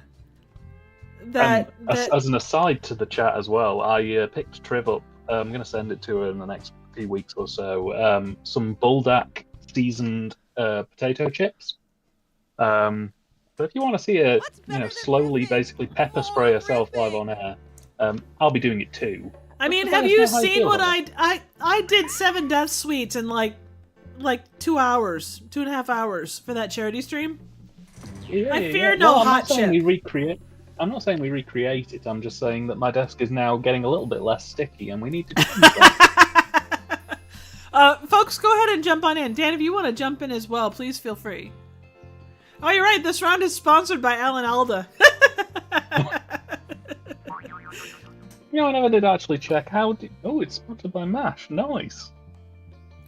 I never did check with you. How do you handle spicy? Because I know you were well in on sour until the Death Sweets, but I still don't know about spice. I still enjoy spice. I think it depends on the spice, really. Aspiring riffers. I mean, as long as there's, generally speaking, as long as there's taste behind the spice and not just spice, I'm pretty good. Well, I finally completed the autopsy on the 2 girls.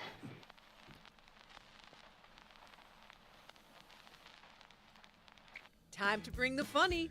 Enter your riff now.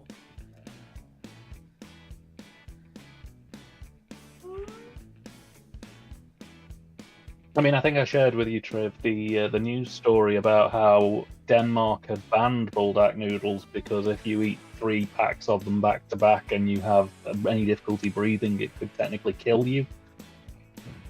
That sounds right up my alley. Yeah, and it's good because it's got a little chicken mascot. Aww! A little cute chicken mascot. Let me share a picture of him. So here's the generic. This is what the main brand, which is what I've picked up.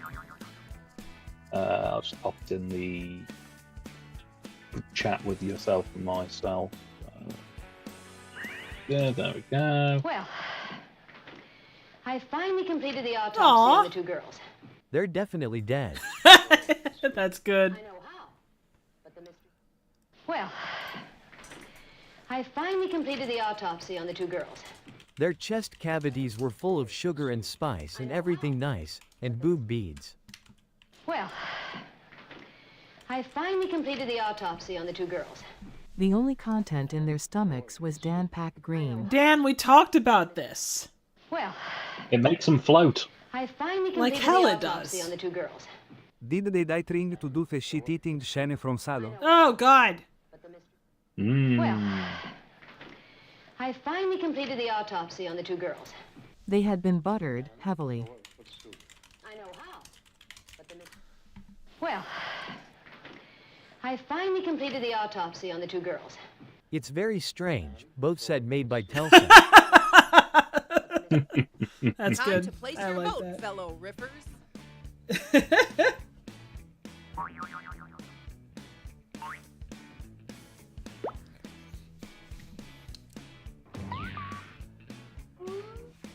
But no, Bulldog do a variety of noodles. The black one is the sort of one of the spicy ones. I think they do a spicier one than that. But what I really like about them is they do different flavors. I tried a carbonara one the other week and it was really nice. It wasn't spicy, but it was very flavorful. Ooh, see, now that's what... As long as there's like... And I know that with things like that, it's going for spicy over flavorful when you're talking about the hardcore ones.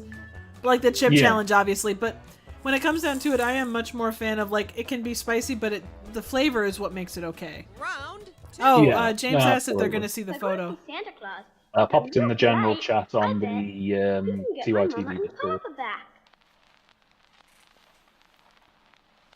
Are you the next top riffer? Enter your riff.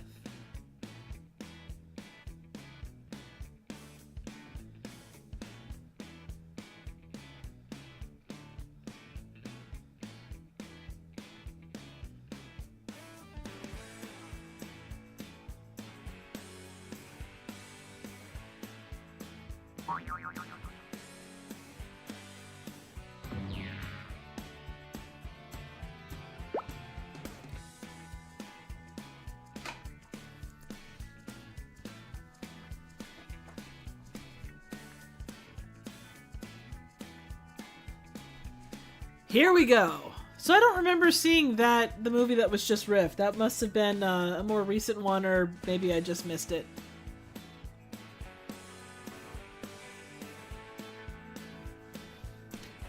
So folks in chat, being that we are in March, do you have any St. Patrick's Day traditions that you hit hard and fast, or do you not celebrate the holiday? To be honest, I'm... Santa Claus. One second. If I'm real polite, I bet he can get my mama and papa back. Your papa's dead and he's fucking my mama in hell. If I go to see Santa Wow. Claus, if I'm real polite, I bet he can get my mama and papa back. Don't be daft. We all know Santa kidnapped them and makes them work in his toy factory.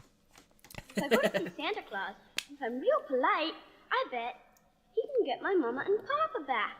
Mama and Papa were sent back in a body bag with a note from Bill Goldberg. If I go to see Santa Claus, if I'm real polite, I bet he can get my mama and papa back. Not if I know Santa. If I go to see Santa Claus, if I'm real polite, I bet he can get my mama and papa back. Both are dead. I doubt Santa can pop that out of his ass. I mean, If I it's go to Santa. see He's... Claus, if I'm real polite, I bet he can get my mama and papa back. You're gonna have to kiss Santa's toy sack for that favor. The riffs are Whoa. in. Time to vote.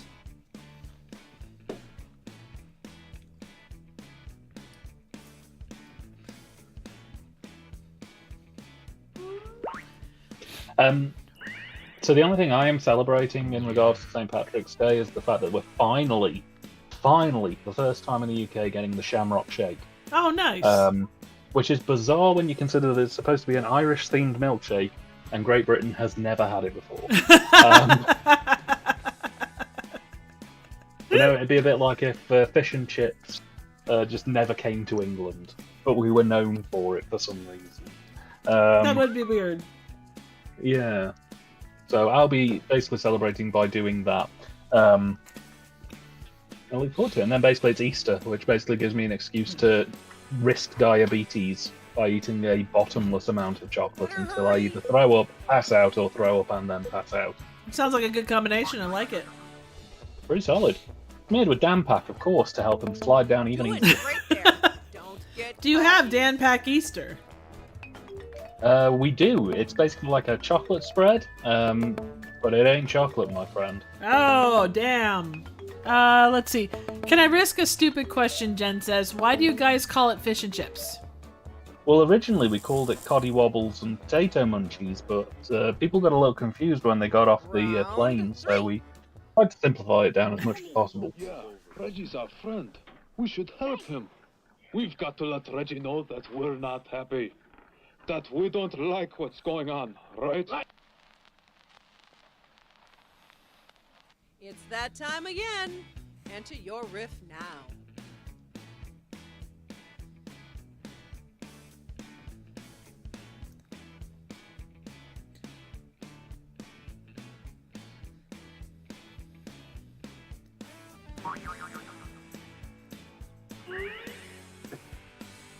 But in all honesty, Jen, to be honest, I think it's called fish and chips because it's battered fish and chips. And chips were called chips before crisps were called chips in Australia or America.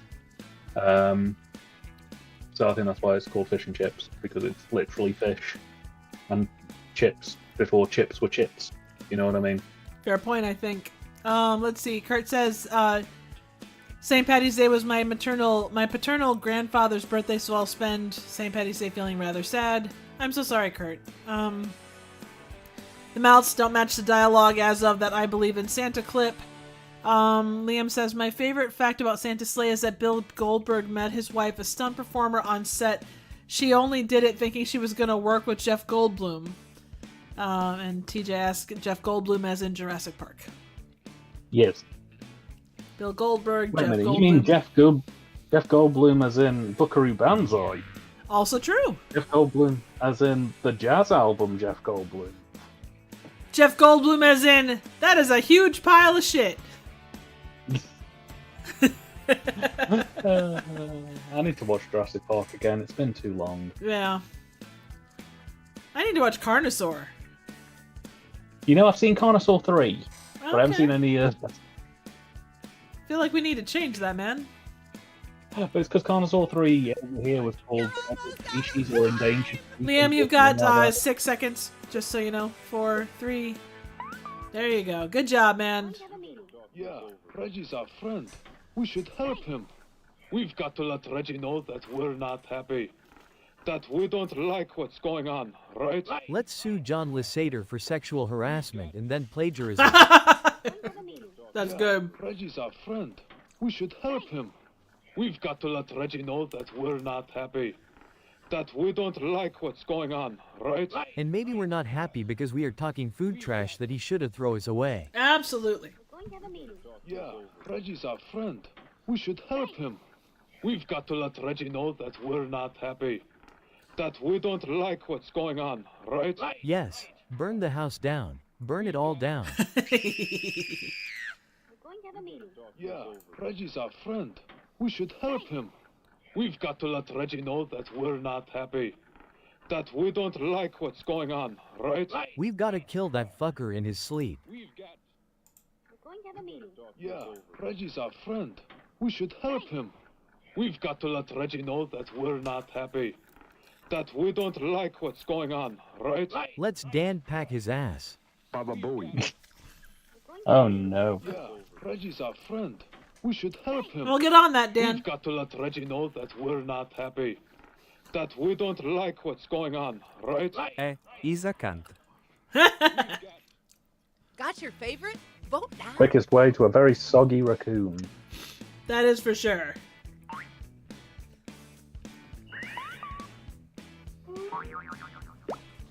You know, at the very end... Oh, go ahead. Go ahead. I was going to say, question to the chat. If you could be any type of footwear, what type of footwear would you be? Huh. That is an excellent question. I think I would be a really fancy set of Crocs, you know, that you could wear to relax, but you could also wear to, work in the garden or something like that. Yeah, you know what? I could see that vibe. I think I'd probably go for something similar myself. Just something comfy that you can, flick into sports mode if you need to do a little run, but otherwise it's for just sort of padding about. Absolutely. Nothing's what's left when a balloon pops. Okay. Take a deep breath and enter your riff.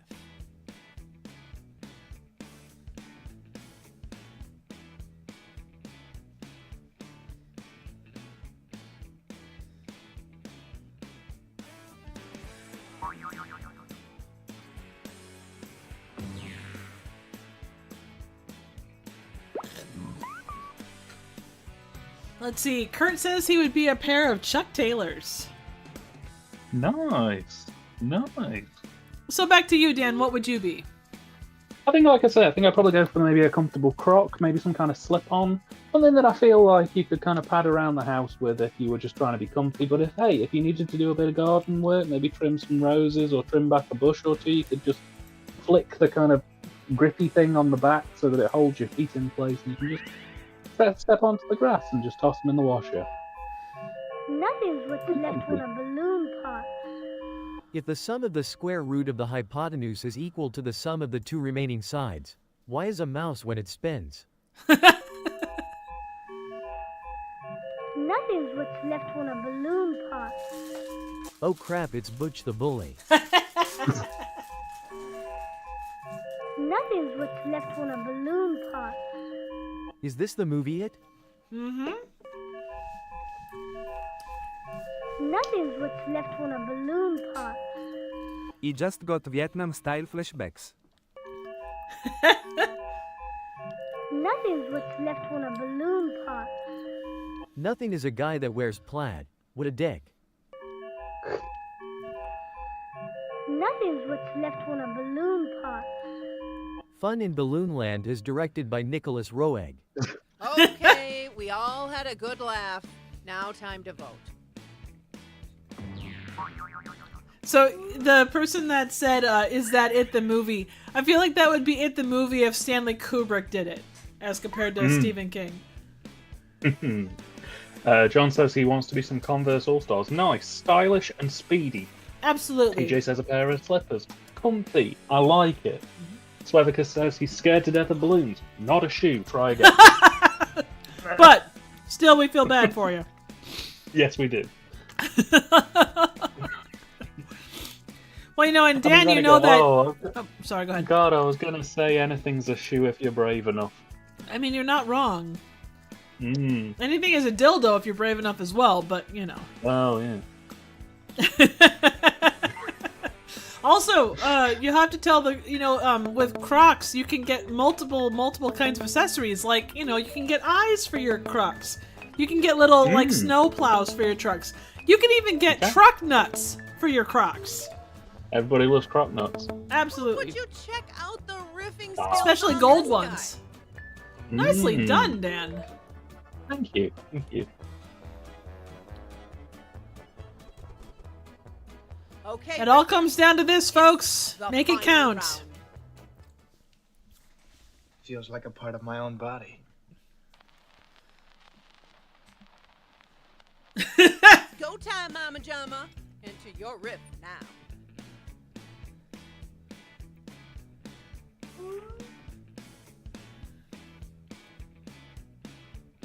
Okay, question for Triv. Triv, what is the spiciest thing you've ever eaten?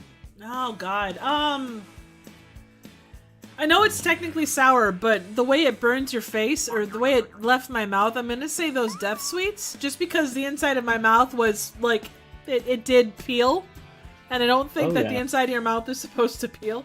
Other than that, honestly, I've not had a ton of stuff. Like, I've maybe gone to, like, you're talking, like, Buffalo Wild Wings type sauces, like a 6, whatever the 6 level is. So a little above, yeah, I mean, spicy stuff, if you want to see me suffer, it definitely would be, spicy would probably be the way to go, so. Yeah, it sounds like you've had an adventure. Those sour sweets do knock it out of you if you have plenty. You've taken way more than me. I'd normally probably have like 2 and then I'd be done. So, for me, spice, I'm a little bit kind of all over the place. The hottest thing I ever had when I was a very young kid, when I was probably about 7 or 8, I ordered a Madras curry because I didn't know what it was. A Madras, for a kid, is pretty intense, and I can remember quite clearly eating half of it, and my parents being like, "Dan, you're sweating uncontrollably. we're going to take this away from you and make them let me keep it. And I ate about 2/3 of it and then Feels fell like a asleep part of sitting my own up. body. Ooh. Is that your shaft? Feels like a part of my own body. Like not a good or helpful part like my penis, but this is like an appendix or my parasitic twin. Feels like a part of my own body. I'm talking about my penis. Feels like a part of my own body. Now he can definitely make up for being a eunuch. There you go. Feels like a part of my own body. My penis. Cough. Sensing a trend. Feels like a part of my own body. EH, still more believable than the Virtua Boy. Here we go again. Time to vote.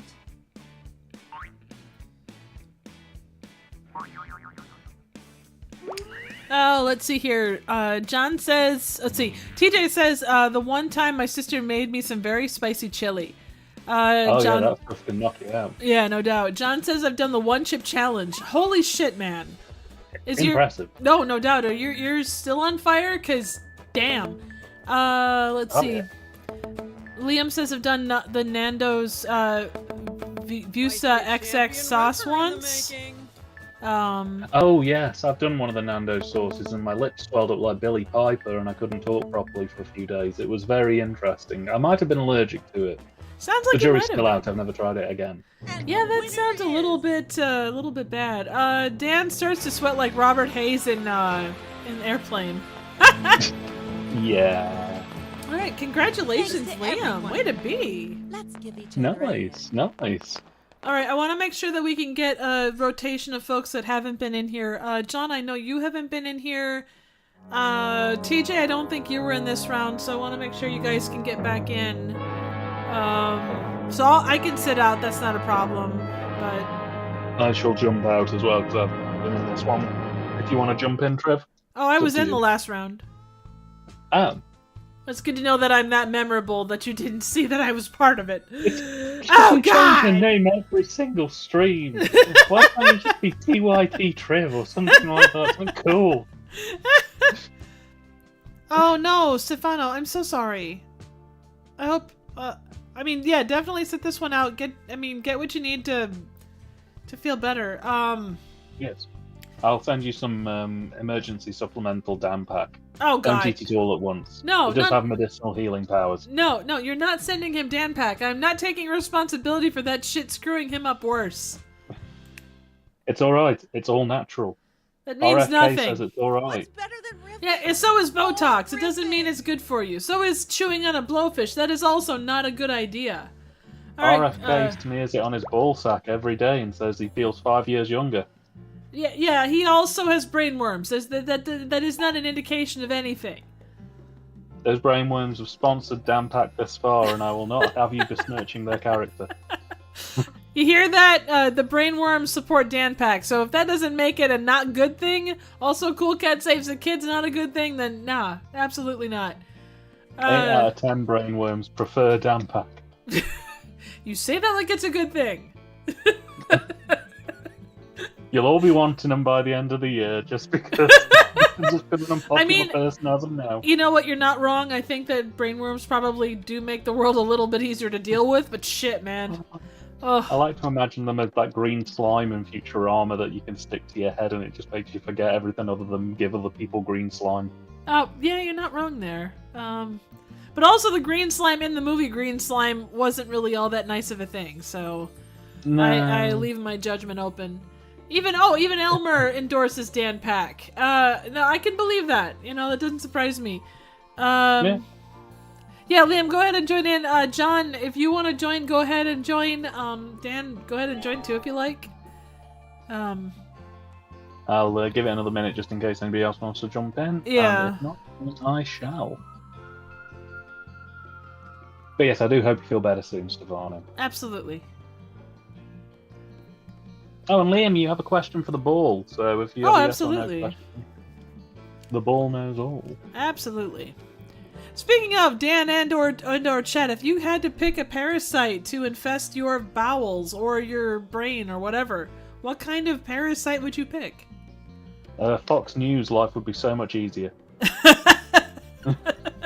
Yes, the government will write about everything. Yes, the reason my life is horrible is because of someone who lives 100 miles away who doesn't own a telephone. Yes, I believe the government is stealing all our cheese and pens. Perfect. Great. Sign me up. Why not? Absolutely. Dan, why don't you go ahead and join this round, and we'll, if John wants to join, we can do that next round. Okay.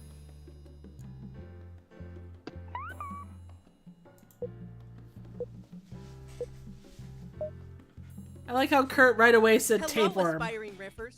In each round of Straight Right in there. a movie That's a man who knows what he wants. And what he wants is a tapeworm. Do you have any kids? I like to think that all the students in this school are my children. Oh, Jesus. Are you the next top riffer? Enter your riff.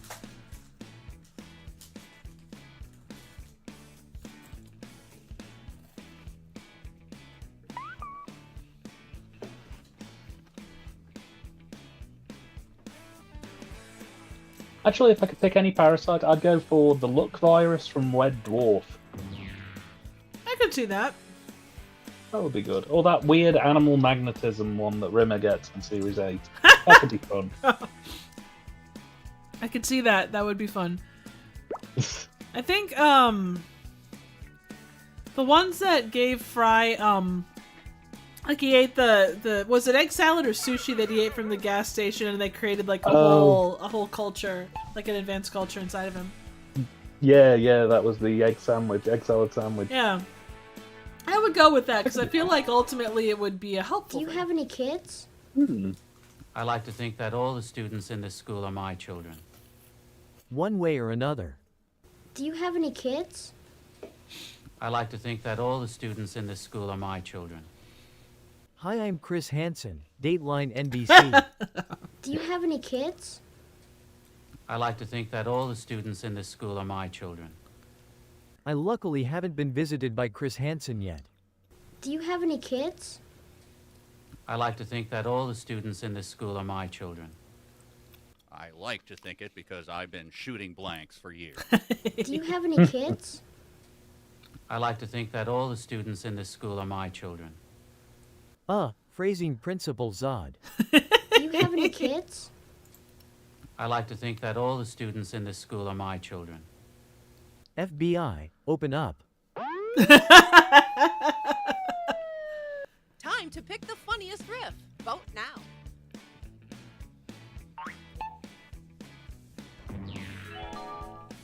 Oh, so apparently the virus from Red Dwarf was the luck virus. Yes. Oh, I'm just so proud. Only a very small amount, but if I could have it like just permanently coursing my veins, it'd be quite good. I'd go and get a lottery ticket every other day, basically, and just I'm a millionaire.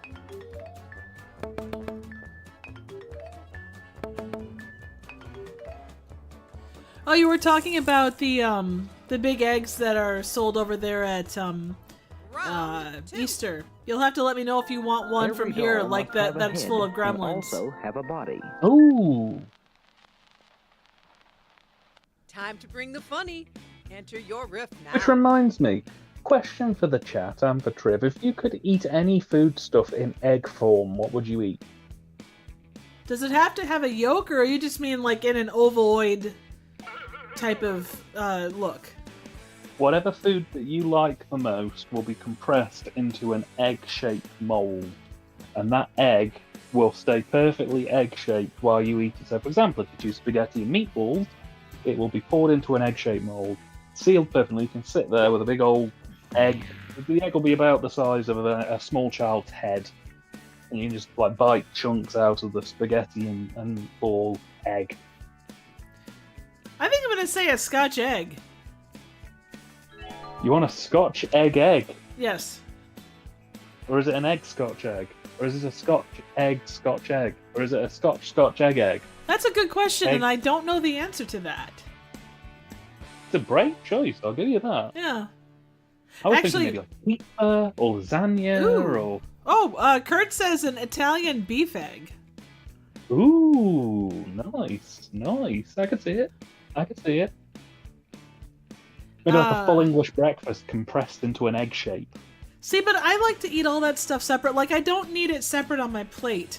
But I enjoy being able to eat those different pieces, not, compressed into one solid mass. I mean, if it helps, we can layer it, like almost like a pasta parcel kind of thing, where, you bite into it, and each layer getting deeper into the egg is a different foodstuff specifically of a meal. That's fair. See, now, you still have to finish your riff as well, by the way. Oh. You're not distracted with egg talk. Hang on, I'll fix it.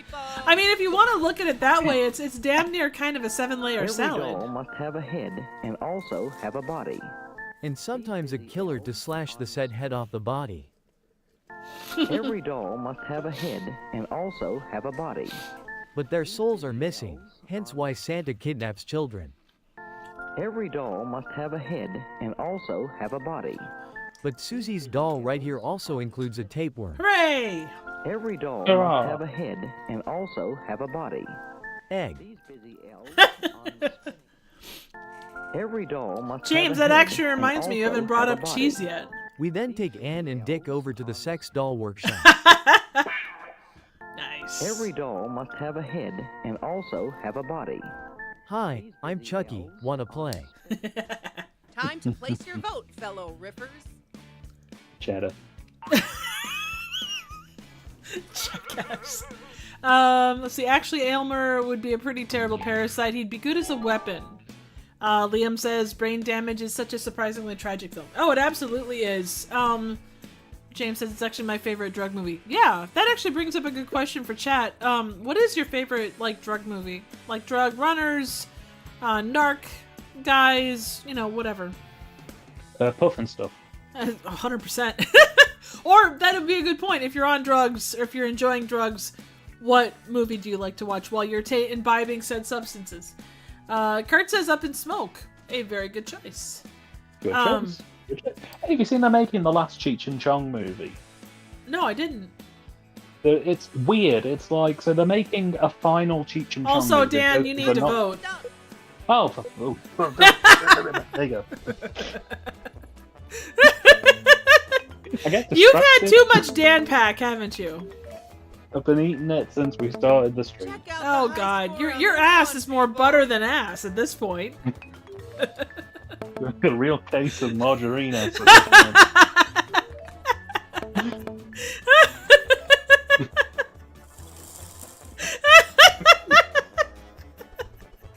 Round 3. Oh God. Bring him in. Speaking of drug movies, Come on, you have to try harder. I love that Santa's got It's that time again. sunglasses. That's Enter just your riff amazing. now. Let's see. James says Christiane F. However, it's a grim movie. I'll never watch it again. Liam says Reefer Madness. Both good choices. Gosh, I don't even know.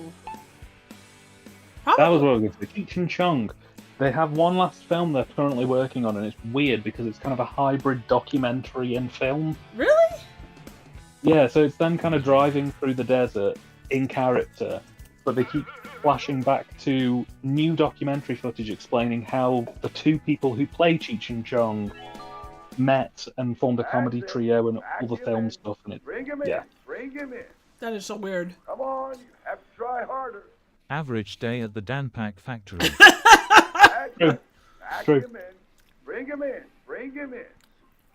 Come on, you have to try harder. Butter up that ass. It's time for reaming. Oh no! That's it. Oh. Pack him in. Bring him in. Bring him in. Come on, you have to try harder. Pump that fucker full of Dan Pack. Oh no! That's it. Pack him in. Bring him in. Bring him in. Come Back on, that you ass. have to try harder. Cheddar. That's it. Asshole. Pack him in. Bring him in. Bring him in. Come on, you have to try harder. Santa's got to race the 5th at Meadowlands. That's it. Pack him in. That is a Bring buttered him in. ass. Bring him There's in. no doubt. Come on, you have to try harder. He'll be perfect for my donkey show, Kinky Kelly and the Sexy Stud. Here we go. Ew.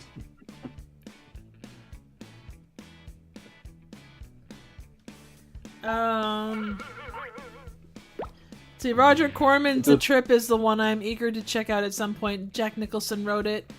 Clockwork Orange, I guess that counts as a drug movie. Kurt says we at Danpak Green cannot confirm or deny whether donkeys are in Greece. And even if they were, they wouldn't occupy any more than, let's say, 25% of the overall mashing. All right, so you got 10% human, 10 or less percent human, 10 or 25 or less percent donkey. What's the other 65 or 75? No, 65%. Triv, if I told you that, you could replicate the recipe in your back garden, and then you'd be selling Triv Pack. And we can't have competition because that would put us out of it. Dan, 1, I wouldn't do that, and 2, you need to vote. You have 3 seconds. 2 seconds. 1 second. You know what? You're all winners in my eyes. Winners don't use drugs. Wiener! Found Easy Rider on Blu-ray for $2 at a charity or £2 at a charity shop yesterday. It's a film I heard mixed things on, but I'm curious to see it at least once. Oh no, totally. I think it's definitely a movie of that era. Kurt, yes, you made me laugh so hard that I belched. I finally got Triv to burp the other week. She burped between games. Well, you know, I do what I can. Hey, nothing is something that doesn't matter. Like that caterpillar. Caterpillars matter to caterpillars. God, that kid's a bitch. You've seen the clip? Jesus. Enter your riff. The fuck? See, now, James, I need to somehow accomplish, like, ripping ass on stream, but I'm not sure how I would do that because my microphone is at the wrong end of my body. You want to set up a separate mic, specifically. Although this is starting to get into the sort of niche fetish market, and I'm not entirely comfortable being present during your kink creation, Trev, I'm going to be honest with you. That's fair. Or at least if I am, I want to be cut in. I want at least like 20% of the profits. You would. I'm bringing the fire and the damn pack. Oh, Kurt's gonna host it. Well, that's awesome. Fantastic. Welcome to another edition of Trivial Theatre. Awesome. What we need is a very, very large thing of cheese, like a waterbed style cheese that just ripples, and that way you can fart and make the cheese ripple. Hey, nothing is something that doesn't matter. Like that caterpillar. Caterpillars matter to caterpillars. And nothing is what we say is wrong with Cheddar in Dan Pat. Hey, nothing is something that doesn't matter. Like that caterpillar. Caterpillars matter to caterpillars. What? People don't matter to other people? Nope. Hey, nothing is something that doesn't matter. Like that caterpillar. Caterpillars matter to caterpillars. His father accidentally bought him the human centipede thinking it was the hungry caterpillar. Oh, God. Hey, nothing is something that doesn't matter. Like that caterpillar. Caterpillars matter to caterpillars. Oh, I can't wait to get you mashed into Dan Pack. Oh, shit. Hey, nothing is something that doesn't matter. Like that caterpillar. Caterpillars matter to caterpillars. Who invited Jean-Paul Sartre to hang out? Hey, nothing is something that doesn't matter. Like that caterpillar. Caterpillars matter to caterpillars. Why do you want to be a bully? Bullies never have any friends, and it's cool to have friends. Okay, we all had a good laugh. Now time to vote.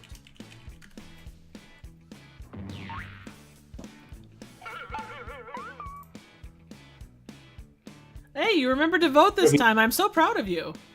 Thank you. You know what? The first step is doing it right.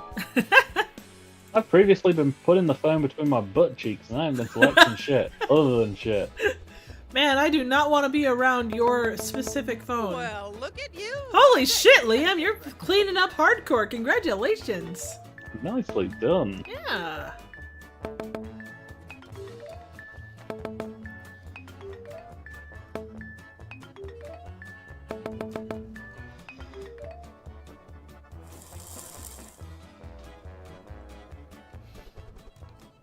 Also, good job, your face. That was very well done. The final round. I can't even admit I saw the thing.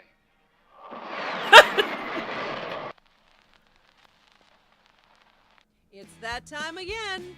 Enter your riff now. Let's see. Trivial Theater, the After Hours. Yeah, that would, if I ever farted on stream, that's probably about what it would be. Welcome back to Trivial Theater After Dark. Dude, you sound ridiculous. If you're gonna do it, you gotta do it properly. Well, I'm sorry. I'm not an expert in sexy voice. I'm not either. Prohibited. I mean, it's literally just, welcome to Trivial Theater After Dark. All I'm going to say is one of us has had a professional release where they've done sexy voice, and it wasn't me. So. But you were doing all the professional shit. I mean, you know, that counts for more than a random occasional sexy voice. I don't know. TJ says, Santa and the Ice Cream Bunny is so obscure and confusing. Yes, it is. I don't even think that they quite understood what they were doing at that point. But what is more confusing, Santa and the Ice Cream Bunny or Fun in Balloon Land? I'm going to say Fun in Balloon Land, I think. Fun in Balloon Land is one of those films where I always go, you know what, I should watch it again. And then I do. And I never want to watch it again. That's fair. Ow, my balls. I can't even admit I saw the thing. Oh bugger, Norman blew Ponty up again.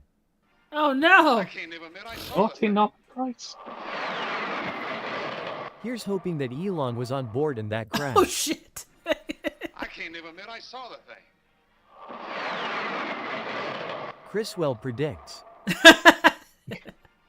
I can't even admit I saw the thing. The Roadrunner is the worst neighbor to have after the coyote killed himself. You're not wrong. I can't even admit I saw the thing. It's the damn Elon Musk discovering cheddar for Danpak on Mars. Got your favorite? Vote now. So Liam has asked the question for the ball. Will my short film go well in post-production? Oh, Bastarding 8-Ball. Will Liam's film go well in post-production? Jump cut. Splice edit. Export takes 24 hours. Get out of here. Let's see here. Indications say yes. So Yay. Congratulations on your successful short film, Liam. Yay! Oh, Brody says, I actually met someone who likes Santa and the Ice Cream Bunny. Had to do a sanity check. Now that's a fair point. Clearly too much Danpak, just saying. Looking good. Like I say, I'm not sure they have Danpak in the Midwest. Well, no, it's because you hoity-toity Midwesterners, you get up on Here your we go. high horses, Here we go. you go and get your butt churners and summon the Amish, and they make the finest butters known to humanity, and then they throw it away by shaping it into animal. Hey, good job, Liam. Woohoo! Liam, you are racking up the wins tonight. Yeah, God kicking damn. ass and taking There names. can only be one top ripper. Oh, Kurt is the Danpak King of the Midwest. Liam says, by the way, thanks for the help, Dan, since I managed to get in contact with Michelle via email. Oh, cracking stuff. No trouble at all. I hope it goes well, man. Michelle's lovely. I'm sure she'll really help you out with what you're doing. Yeah. Whatever you're working on, I hope it goes well.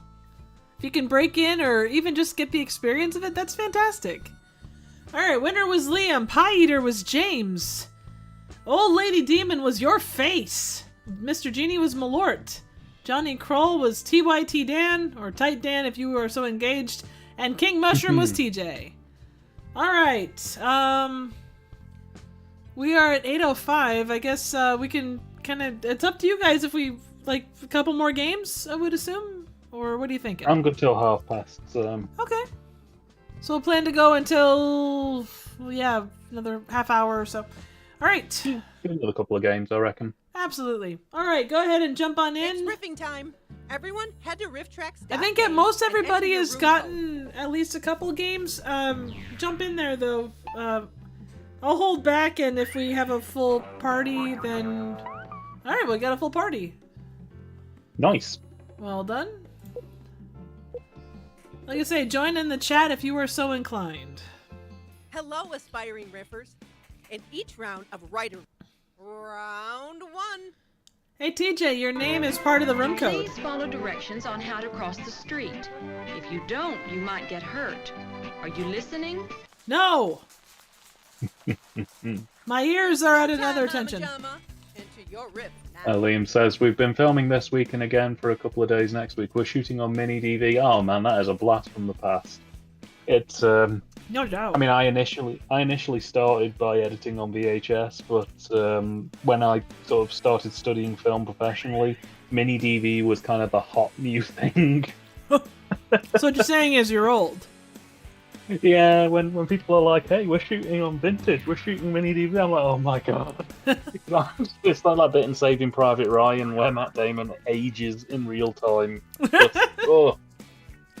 The one thing I will say is the digitizing process of working with mini DV, oh my god. It's a real pain in the keister. Oh yeah. Yeah.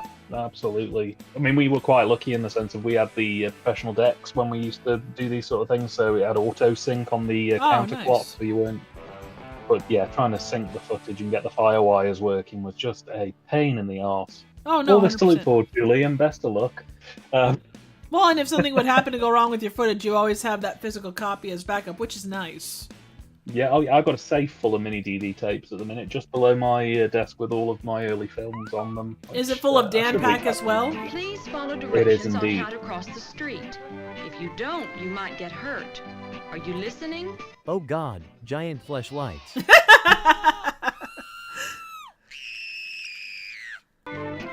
Please follow directions on how to cross the street. If you don't, you might get hurt. Are you listening? Ken Russell teaches the green cross code. Please follow directions on how to cross the street. If you don't, you might get hurt. Are you listening? Bite my cock off. Likete suoni fotograf nierte kanal. I'm just looking at the hot pants on some of these Directions on ears. how to cross the street. Mm. If you don't, you might get hurt. Are you listening? No, I wasn't listening. I was too busy looking at the ears walking down the street with the eyeball that looks to be having an affair with all of them. Please follow directions on how to cross the street. If you don't, you might get hurt. Are you listening? No, we're abominations. Let us die. Please follow directions on how to cross the street. If you don't, you might get hurt. Are you listening? I will never get drunk and do shrooms again. Time to pick the funniest Let's see here. So that clip was Nightmare Fuel. Absolutely yes. Oh yes. James says, I didn't know they still made mini DV tapes. I think they do in limited quantities. I mean, there's still like one place that makes VHS, I think. Maybe a couple. Never had to deal with the wonders or recording on tape. It's all flash memory. Yeah. I had to buy... Wow, Liam says I had to buy 5 tapes for £30 off Amazon. Holy shit. You could probably have got 15 tapes for that when I was doing it myself. They used to sell 5 packs for like £7 or £8. Oh, absolutely. Oh, those were the days. Digitizing them isn't hard. Oh, sorry, go ahead. Oh, I was going to say, digitizing isn't how the film department have equipment where you can capture footage through OBS. Oh, the luxury of OBS. Yeah, no doubt. Well, back in our day, me and Triv, whiskey-drinking elders that we are, we had to use built-in software with Apple or just random shit that was available on whatever machine you happen to have to do the capture. Oh, it was an absolute nightmare. So I'm very happy that you've got a really nice, easy way to do it. Oh, that's for sure. Let's see. TJ asks if I'm sure they're pants that they were wearing. You know what? That is a very good point, and I do not truly know. Let's see. Round 2. Short set in the 80s, I figure shooting on tape would make more sense. Yeah, absolutely. Hey, what is it? Yeah. Are you the next top riffer? Enter your riff. James says, yeah, there's some places that still do VHS duplication. One of them must be in the States because I know, is it VHS Lunch Meat? Still do tape duplications and still put stuff out. They do quite funky stuff. And Vinegar Syndrome must have a supplier as well because they regularly do short supply VHS sales of things. I know places that will transfer stuff off VHS, so not that that's quite the same, but they obviously have to have the decks to be able to handle that aspect of it. You know, a while ago, there was a genuine science experiment I really wanted to do. Where my partner used to live before we moved in together, there was like... Oh, I'll tell you a bit more after this. Hey, what is it? Your face. Literally! Hey, what is it? Dan Pack Cheddar. Hey, what is it? You got some cheddar on your face. Oh, Don't be God. a dick about it. Hey, what is it? You have cancer. It's in your pancreas. It's inoperable. Good luck. Hey, what is it? You have cum on your face, you sicko. No, it's Dan Pack. Hey, what is it? Smell my finger. Got a favorite riff? Vote now. No, so where my partner used to live before we lived together, it was about a year ago, I drove past the house and noticed this weird stuff all hung in the trees outside her apartment complex. And on closer inspection, I realised that somebody had basically smashed open a VHS tape and thrown the reels over the tree branches. And I never got around to doing it because it disappeared as soon as I saw it. But basically, I just had this idea of like potentially going to the tree and pulling all of the spool down and seeing if I could re-spool it onto a new tape shell and see whether I could get it playing, see what was on it. You know what? That doesn't been... surprise me that that's where your mind went. Yeah, I was like, I wonder what's on that. I wonder if I pull it out, you know. And then I was like, do I really want to go to the trouble of doing all that? And by the time I'd gone to visit my partner and come back out, I was like, well, if it's still there, then I might go and try to pull it back down. Now would be a good time Yeah. to vote. Well, it's funny here, like, so, I mean, like the old cartoons and old TV shows, you know, people would toss eggs at houses or put up toilet paper and stuff, and obviously with the pandemic and such, you'd get, you know, toilet paper went through the damn roof, so you really couldn't do that aspect and such. But now it's funny because if someone were to do that with VHS tapes, there's so many VHSs out there, you probably could do that and have the same effect as toilet paper. Oh, yeah, eggs. Absolutely. Round Probably more environmentally friendly as well at this point. Yeah. And what do you ask for? Wow. You've seen Best the clip. Santa Now ever. enter your Let's see, James says, there's some place, oh, sorry, TJ says, wow, I didn't know Vinegar Syndrome did that. Yeah, they do. Yeah, it's usually once a month. Every time they refresh the new titles, they'll put a couple of VHS copies of films they're releasing on Blu-ray up on tape as well, but they're like, special made. They usually do batches of like 20 or 30. Definitely worth keeping an eye out. They do some good stuff. And they do a lot of Joe Bob stuff. They put like the Joe Bob specials out on VHS as well. So. I mean, it is a collector's market when it comes to a lot of VHS anymore, for sure. Oh, yeah. Liam says, anyway, if all goes well, it'll probably be the first short that I feel truly proud of since it's a mockumentary. Filming has been quite chill and quick. Fantastic. I'm pretty sure Mayune is the only one that has a dedicated film level. I really hope it goes well, man. If you ever get it up on YouTube channel, share it out to us on the Discord. We'll definitely check it out. That sounds fantastic. James says there's a story of a plane crash, and the crash was recorded on VHS, and the cassette was destroyed on impact, but they were able to respool it. Nice. It turned out it was just a copy of Rem Lazar. But... And what do you ask for? Uzi 9 mm. And what do you ask for? A better boom mic. I am into that. And what do you ask for? A raccoon burrowed up my dad's ass. Oh, dear God. Woof. And what do you ask for? That mommy and daddy don't have affairs with their other daddies. And what do you ask for? Elon Musk to spontaneously combust one day. We can dream. And what do you ask for? Don't you believe it? The riffs are in. Time to vote. Let's see. James says they recovered the footage and it was haunting. I can imagine. TJ says I didn't think VHS tapes still existed before watching Red Letter Media. Yeah, it's one of those things. Like, it is It's kind of like cult movies. You know, the deeper you get, the more you find out that, you know, like, the different formats that are still used by a very select group of people are the people that have their preferences or people that collect and all the rest. Yeah, absolutely. I mean, there are some people who are so dedicated that they only watch on VHS. They don't acknowledge anything after. There was a guy who I used to know who was a UK trader called The Major. Oh, God. What the fuck? Change your ways. Time to bring the funny. Enter your riff. Impure thoughts. Head table. Dunk. Head table. Dunk. I'm just glad your head didn't get stuck on the sticky desk. Oh yeah, not again. I'm not having that scene from Aliens play out again. James says, I'm sure I'm one of the few people here who has a working VCR, cult movies, and HR Puffin stuff. Yes, 3 copies of HR Puffin stuff. Stefano, I don't believe the Shout Studios YouTube channel is still streaming Chopping Mall. Change your ways.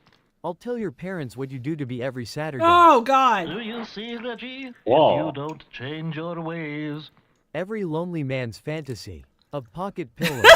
Do you see, Reggie? If you don't change your ways. Punto you die. Do you see, Reggie? If you don't change your ways. You have to keep fucking me. Hard. Do you see, Reggie? If you don't change your ways. JD Vance is coming in his jorts right now. Do you see, Reggie? If you don't change your ways. Let me show you the shaft. Oh, God. Got your favorite? Vote now. You know, I think I've only seen Chopping Mall twice. But that's because I don't actively search out Chopping Mall. That's fair. Oh, Kurt says James has the market cornered on Puffin stuff tapes like Red Letter Media and Nuki. I think that should be the case. I think that, James, you should now collect every copy of HR Puffin stuff that you can get your hands on that doesn't cost £1 million. Absolutely. Hey, good I think job, you your like that guy who face. collects Titanic. Yeah, no Nice. doubt. Congratulations, that's awesome. Well done. Lots of good scores. Yeah. Okay, riffers. Doing all right tonight. The final round. Does it always smell like waffles? No. Follow me, we'll go outside. Okay. Oh my God. Okay. Take a deep breath and enter your riff. Let's see. James says, I've got 2 records and yet have no means to play them.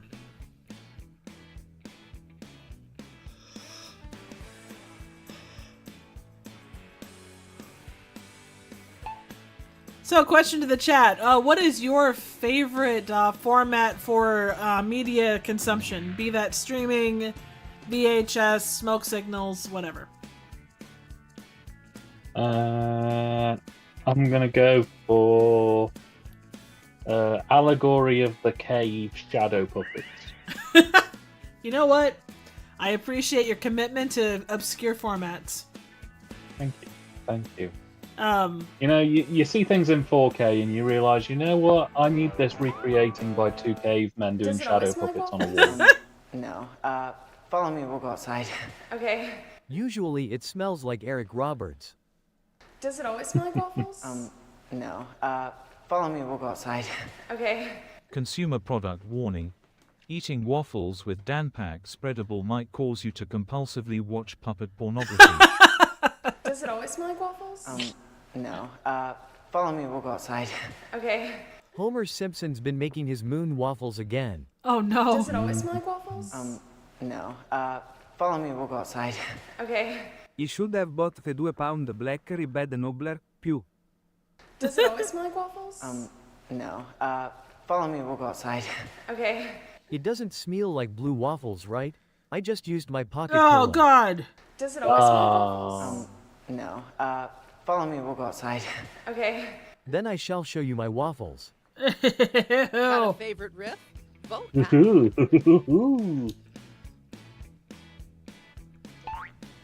now. Let's see here. So James says Blu-ray. Stefano says digital is convenient if not being streamed. As long as it's not being streamed. James says VHS for novelty reasons. Kurt says Blu-rays and DVDs. I need to get a VHS player. VCR player. Liam says Blu-ray. Swevicus says maybe vinyl. TJ says DVDs when TV gets too boring. James says actually I have more records than Dougal from Father Ted. Or audio, says TJ. So who's gonna pull it out? That's what she said. Damn right. Holy shit, Liam! God damn it, Liam. Pulling another one.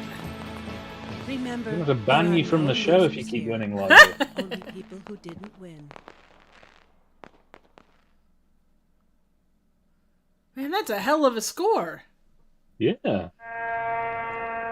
Yeah, the luck virus is strong for Liam. 100%. Your riff game is on point, young man.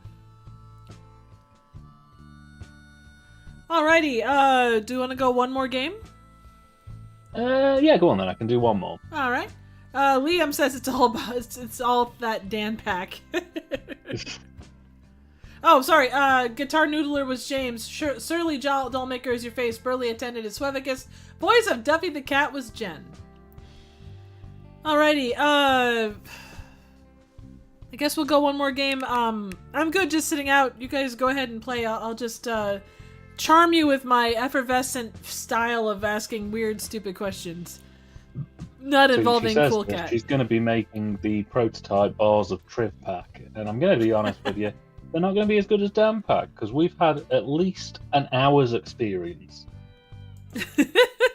I mean, honestly, it's like channels. My channel will never be quite as awesome as yours, Dan, so Triv Pack can never be as good as Dan Pack. Come off it now. We know your channel's better than my channel because your channel has this going on it. And my channel hasn't had a video in about 3 months because I've been busy tippy-tapping away on my computer to try and make the magic happen. Well, you've been busy with other things. You gotta make the magic happen when you have the time to make the magic happen. Yeah, and that's not a euphemism for sex either. In each round, I don't want to get into performance a issues movie here. clip will play.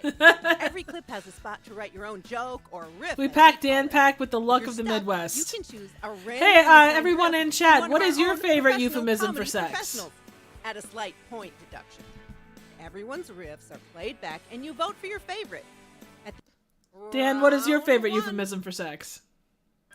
Oh, that's the one.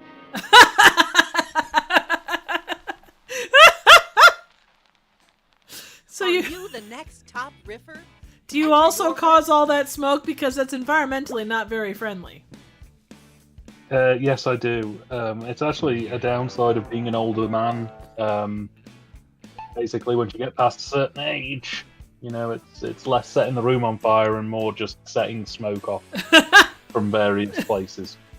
I mean, as long as the smoke isn't from, you know, I don't even know what to say to that in regards.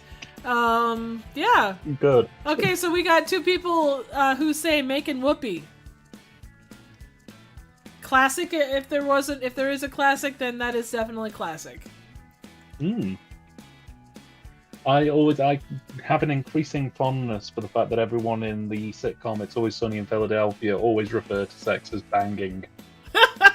Doesn't matter how highbrow or how lowbrow the scenario is. Like, they could be at a fancy dinner and one of them will just say, anyway, these two started banging and it was great. And my old pappy always used to say, you can lead a horse to water, but you can't make it fuck. It still won't tell me what song I just heard. That's good.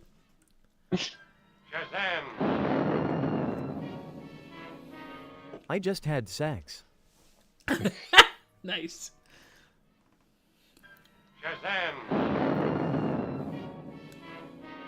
Aw damn it. Wrong tub of Dan Pack.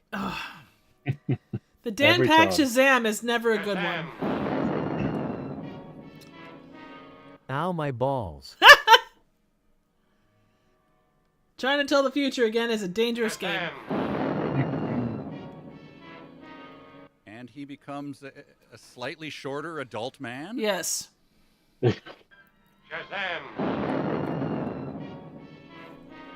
Oh no, Zach Levy. Oh God! Okay, that's pretty Here we good. go again. Time to vote.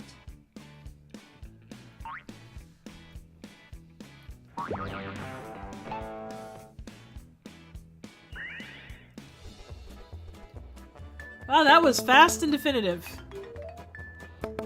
Nice job, But Liam. enough about your sex life, Trev. How are you doing? Better that I am in the midst of so many incredibly good people. High in spirits. Spirits and high. Absolutely. Not quite as high as Cheech and Chong, but you know. No. You know, the fact that you used Ow My Balls, I should have thought that that was you. Round two. Yeah. Here is a good little boy whose daddy is quite rich. Oh, what the fuck? It's go time, Mama Jama. Enter your riff now. Hey, there's Movie Emporium. How's it going, Nick? Alright. The party starts here, guys. The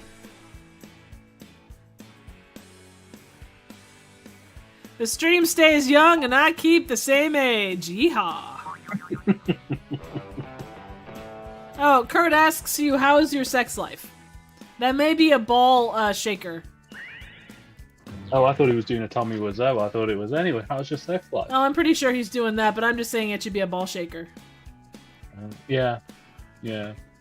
Over here we have an ice cream called a Knickerbocker Glory, and I always thought it sounded like some kind of strange sex position. Well, you know what? In the right circle, it probably is. Oh my god, did you see what she did to him? She gave him a Knickerbocker Glory. He can't walk straight. I mean, not everything can be a Cleveland steamer. No. Sometimes you're riding high, sometimes you're on the Cleveland Here is a Express. good little boy.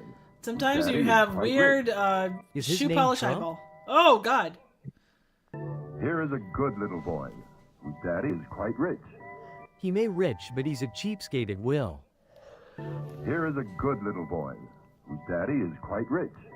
This is a Christmas story if it was directed by the Bob Clark who made Dead of Night.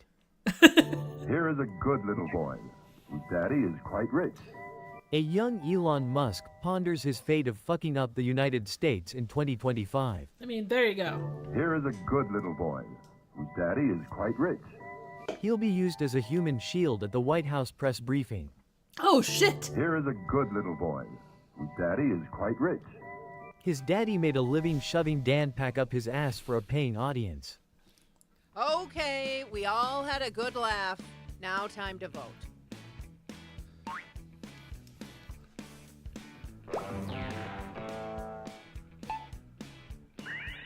To be made aware, if you are going to use Dampack for sexual gratification, it is Dampack Blue you want to use, or Dampack After Dark. Please do not use regular Dampack, as side effects may include margarinos.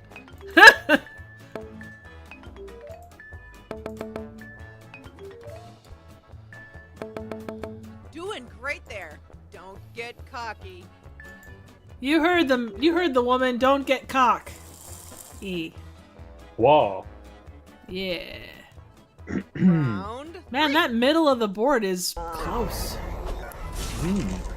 Oh, Dave! He's got a heart. It's that time On. again. Enter your riff now.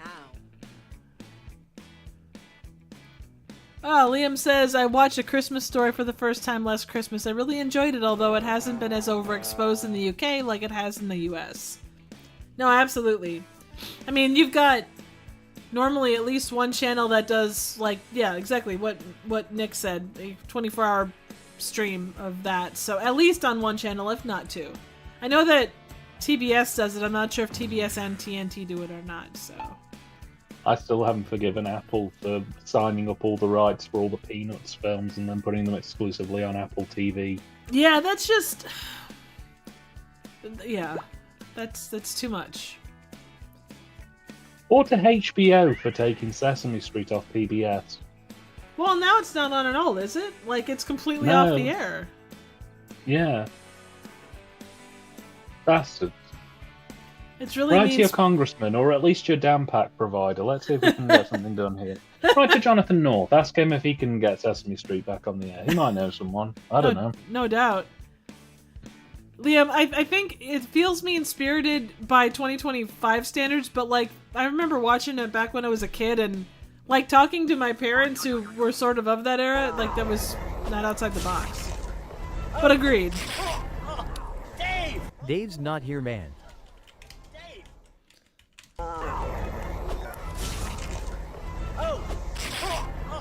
Dave! He's literally eating his own heart out.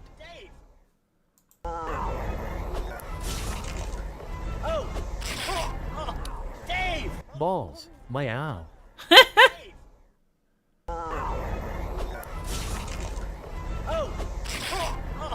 Dave! This is the weirdest porn I ever saw.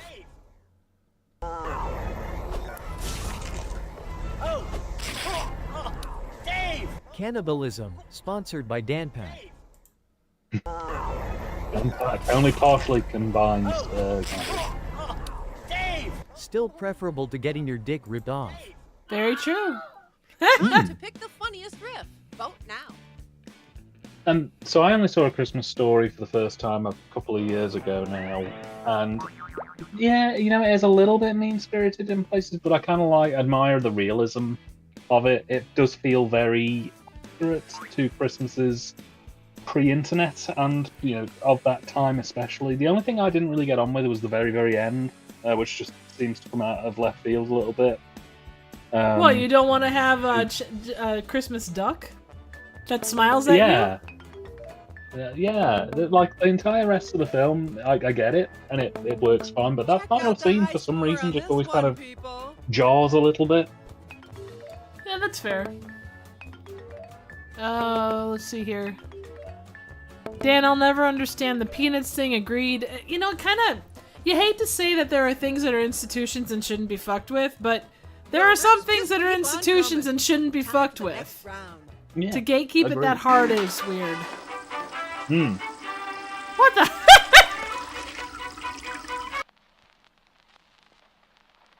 Okay. Take a deep breath and enter your riff.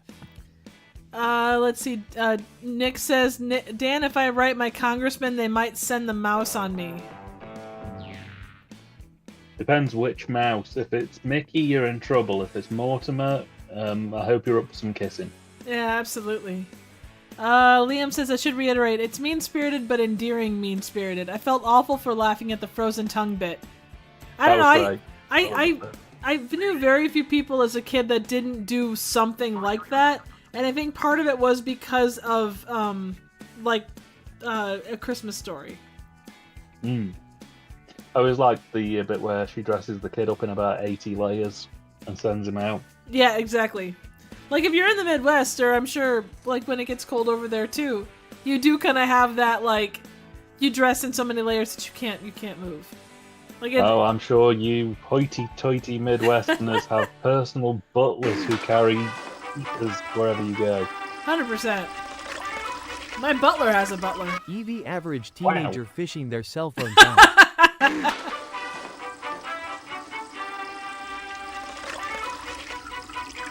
Well, there goes my vintage porn mags. Damn it!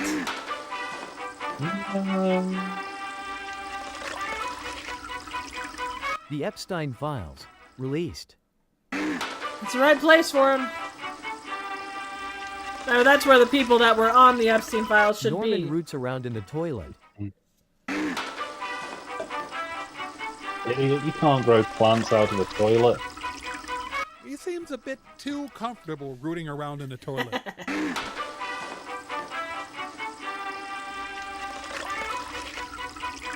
Oh look, it's Adrian Brody's Oscar acceptance speech. You know, you're not wrong. By the way, that broke Guinness World Records for the longest Academy Awards speech ever. Wow. Reminds me of the Golden Cleric. And now we move on to liars. That's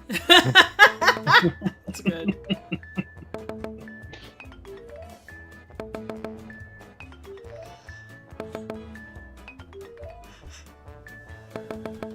Oh, I'm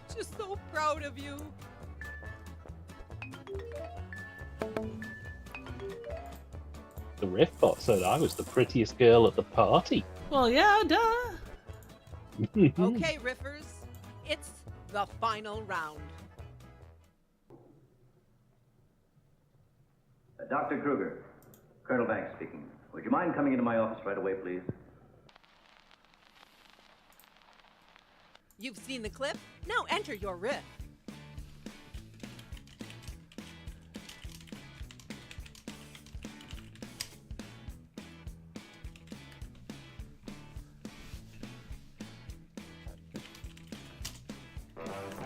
So everyone in chat, although we're, 3 months past Christmas, what is your favorite Christmas experience and or movie or pantomime or, whatever?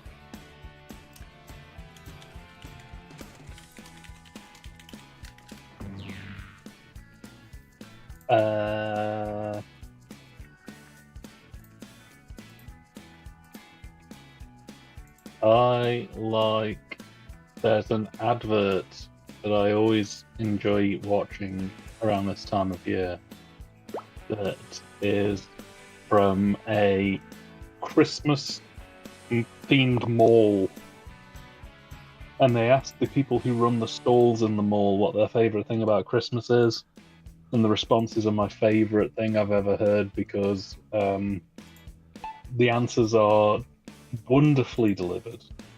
I'll try and dig it out and pop it in the chat, but the way one of the guys on this thing says the sound of bells nice is so sinister.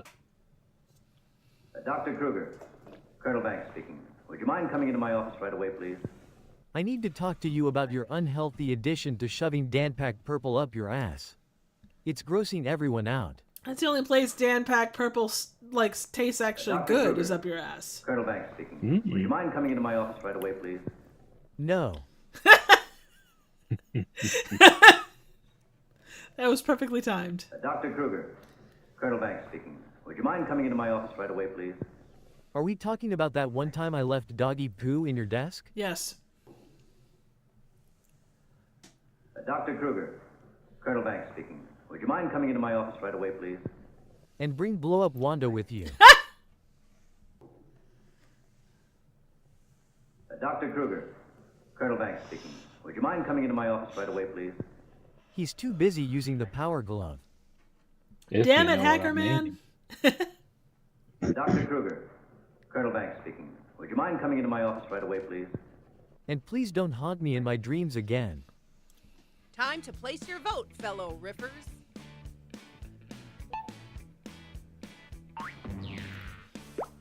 Oh, Kurt says Dan loves the Fanny Crandock Christmas cooking series. I do indeed. Product Cooks for Christmas is one of the greatest Christmas special series ever produced, and everyone in this chat needs to go and look it up as soon as possible if you haven't seen it already. Great. It is phenomenal. I would agree.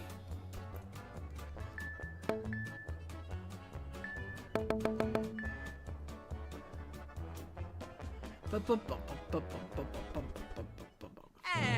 the winner is... Who's it gonna be? Hey! Way to pull out a win, James. Congratulations.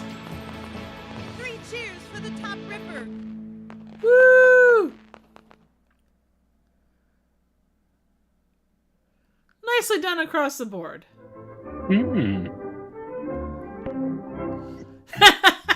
James says Danpak works every time.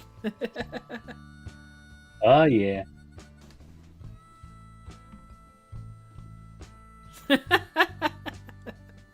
Well, ladies and gentlemen, thank you for joining us for another night of the Mighty Games. Oh, let's see. Cage is Travolta is Liam, Bandit the Raccoon is Malort, Octobaby is TJ, the meat raffle winner was Jen. Congratulations on all that meat. Nailed it. Absolutely.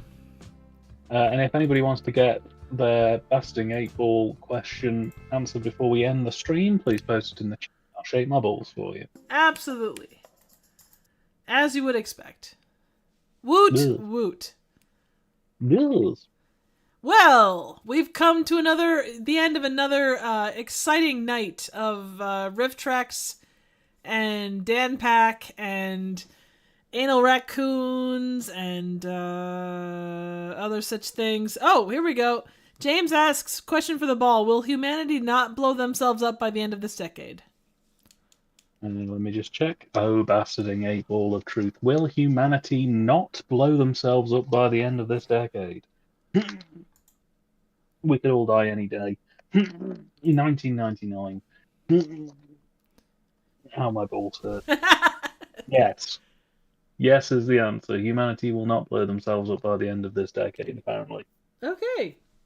Not a lot of anal raccoons as I thought. Yeah, no, that's a fair point, TJ. Dan Pack is also just as powerful as David Carradine. Yeah. Yeah, Good it's to know. pretty powerful. It's Good to pretty know. powerful. Look forward to midway through this month, just before St. Patrick's Day, we'll be launching Dan Pack St. Patrick's, also known as Dan Patrick. It's exactly the same as Dan Pack, but it's Irish. Fair. It's like Cookie Puss and Cookie Opus. It's just how we roll. Yeah, well, you absolutely have to roll that way, especially around, such important holidays. So, where can people find your Dan Pack and just generally you? Well, Trev, thanks for hosting both me and my glass abs. You can find me on YouTube under TYTD Reviews. I'm also on Letterboxd under TYTD Reviews, and Instagram under TYTD Reviews, and Blue Sky under TYTD Reviews. Currently still working on a new season for the YouTube channel, but we're updating Letterboxd like every other day-ish. So if you want to read some reviews about strange, cult, and obscure cinema, taking it apart and asking why on earth they even bothered to make it, you'll find us over there, having a real good time. And thanks again. I was going to say, your more recent reviews are very Pokemon-based. Yes, I'm currently setting myself the challenge, because I watched the first 3 Pokemon films when they came out in theaters, but there's like 25 of them. And I just figured, you know what? They're about £1 each on Amazon. I'll just buy all of them and just watch them and see what happens. So I posted my thoughts on the 5th Pokemon film today. I've still got like 20 to go, but yeah, join us on that journey. It's kind of sort of okay. It's going all right so far. We haven't had any really bad ones, but any day now. Well, the Camp Blood movies really didn't get bad until 5 and 6 or 4 and 5, so you're in for some fun. Yeah. With a bit of luck, things will improve before they sharply get worse. Absolutely. As for me, you can find me obviously here on this channel. I've been trying to put stuff out, but life has just been a real kick to the balls. But up next, once I can get it done, will be a movie called Phobe, which was done by Canadian Public Access. It is, for how much it took, a hell of a movie. I'm looking forward to talking about that. You can also find me over on Movie Emporium talking about the Twilight Zone, the original 60s Twilight Zone. We're down to the last couple of episodes. Kurt has been on it. Dan has been on it. Other friends of the channel have been on it as well.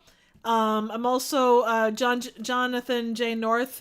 He does the Johncast. I do a fair amount of stuff over on his channel too, talking about everything from really classic weird cinema all the way up to more modern stuff, Disney and whatnot. So definitely check out his channel as well. But I think that's about it for now. Keep an eye out for all the new stuff. I am gonna do my damnedest to keep up doing 2 Rifftrax games a month on the channel. So keep an eye out for that. The next one will probably be the last Saturday of March as of now, because the next couple weeks is busy, but we will go from there. So keep an eye out for that. I will post live updates accordingly, and we'll go from there. Everyone, thank you so much for joining us tonight. You all rock, and as always, appreciate the hell out of you for the incredibly creative riffs and just the ever-loving fun that you bring to this. Because without you, this would be a very boring cast. So until we meet again, I hope your week goes well and things don't suck. And yeah, we'll see you then. So for all of us here, have yourself a great evening. Adios! Take care. Tell people about Cool Cat. Get people to do our podcast with Cool Cat. Bye! Dan Pack, the theater. Dan packed the theatre with what? Dan packed the theater with Dan Pack?